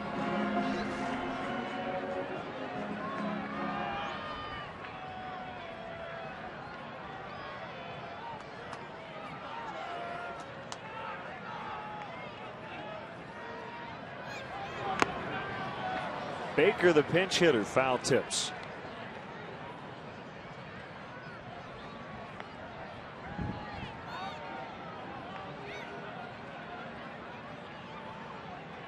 We say this a lot in this spot, doing the math. Baker's not just trying to knock in Castro, he's trying to get on base.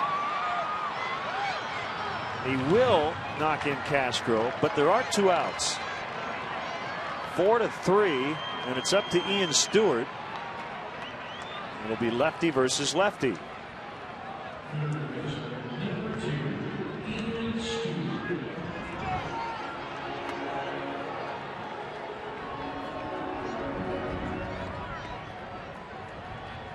hate to get down to the position where you're counting on a home run to tie up a ball game, but if there is going to be a home run hit today, it's going to be a left-handed pull hitter or a righty with tremendous power to the opposite field.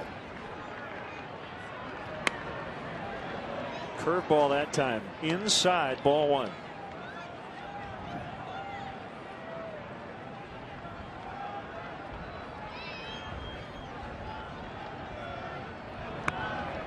That one he got over for a strike. That's the thing about Sean. Early in the count, Bob, he's probably not going to miss twice in a row on a curve. Stewart has faced Marshall twice previously. A walk and a strikeout.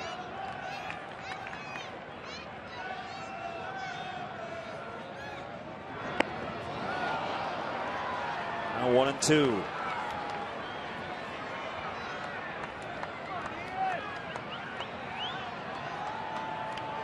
Guy who used to catch Marshall all the time is on deck. Stewart trying to get it to Giovanni Soto.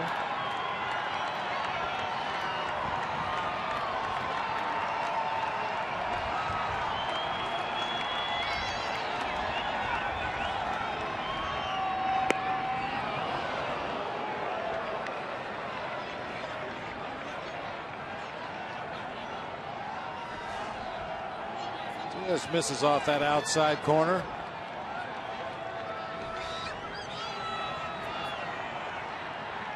The 2-2 pitch called strike 3 as it caught the inside corner and handcuffed Ian Stewart. So the Reds hang on. Marshall gives up a run in the 9th, but they win it 4-3. Late breaking curveball on the inside corner. Tough pitch to take, tough pitch to hit. So the Reds take 2 of 3. The final score today. Cincinnati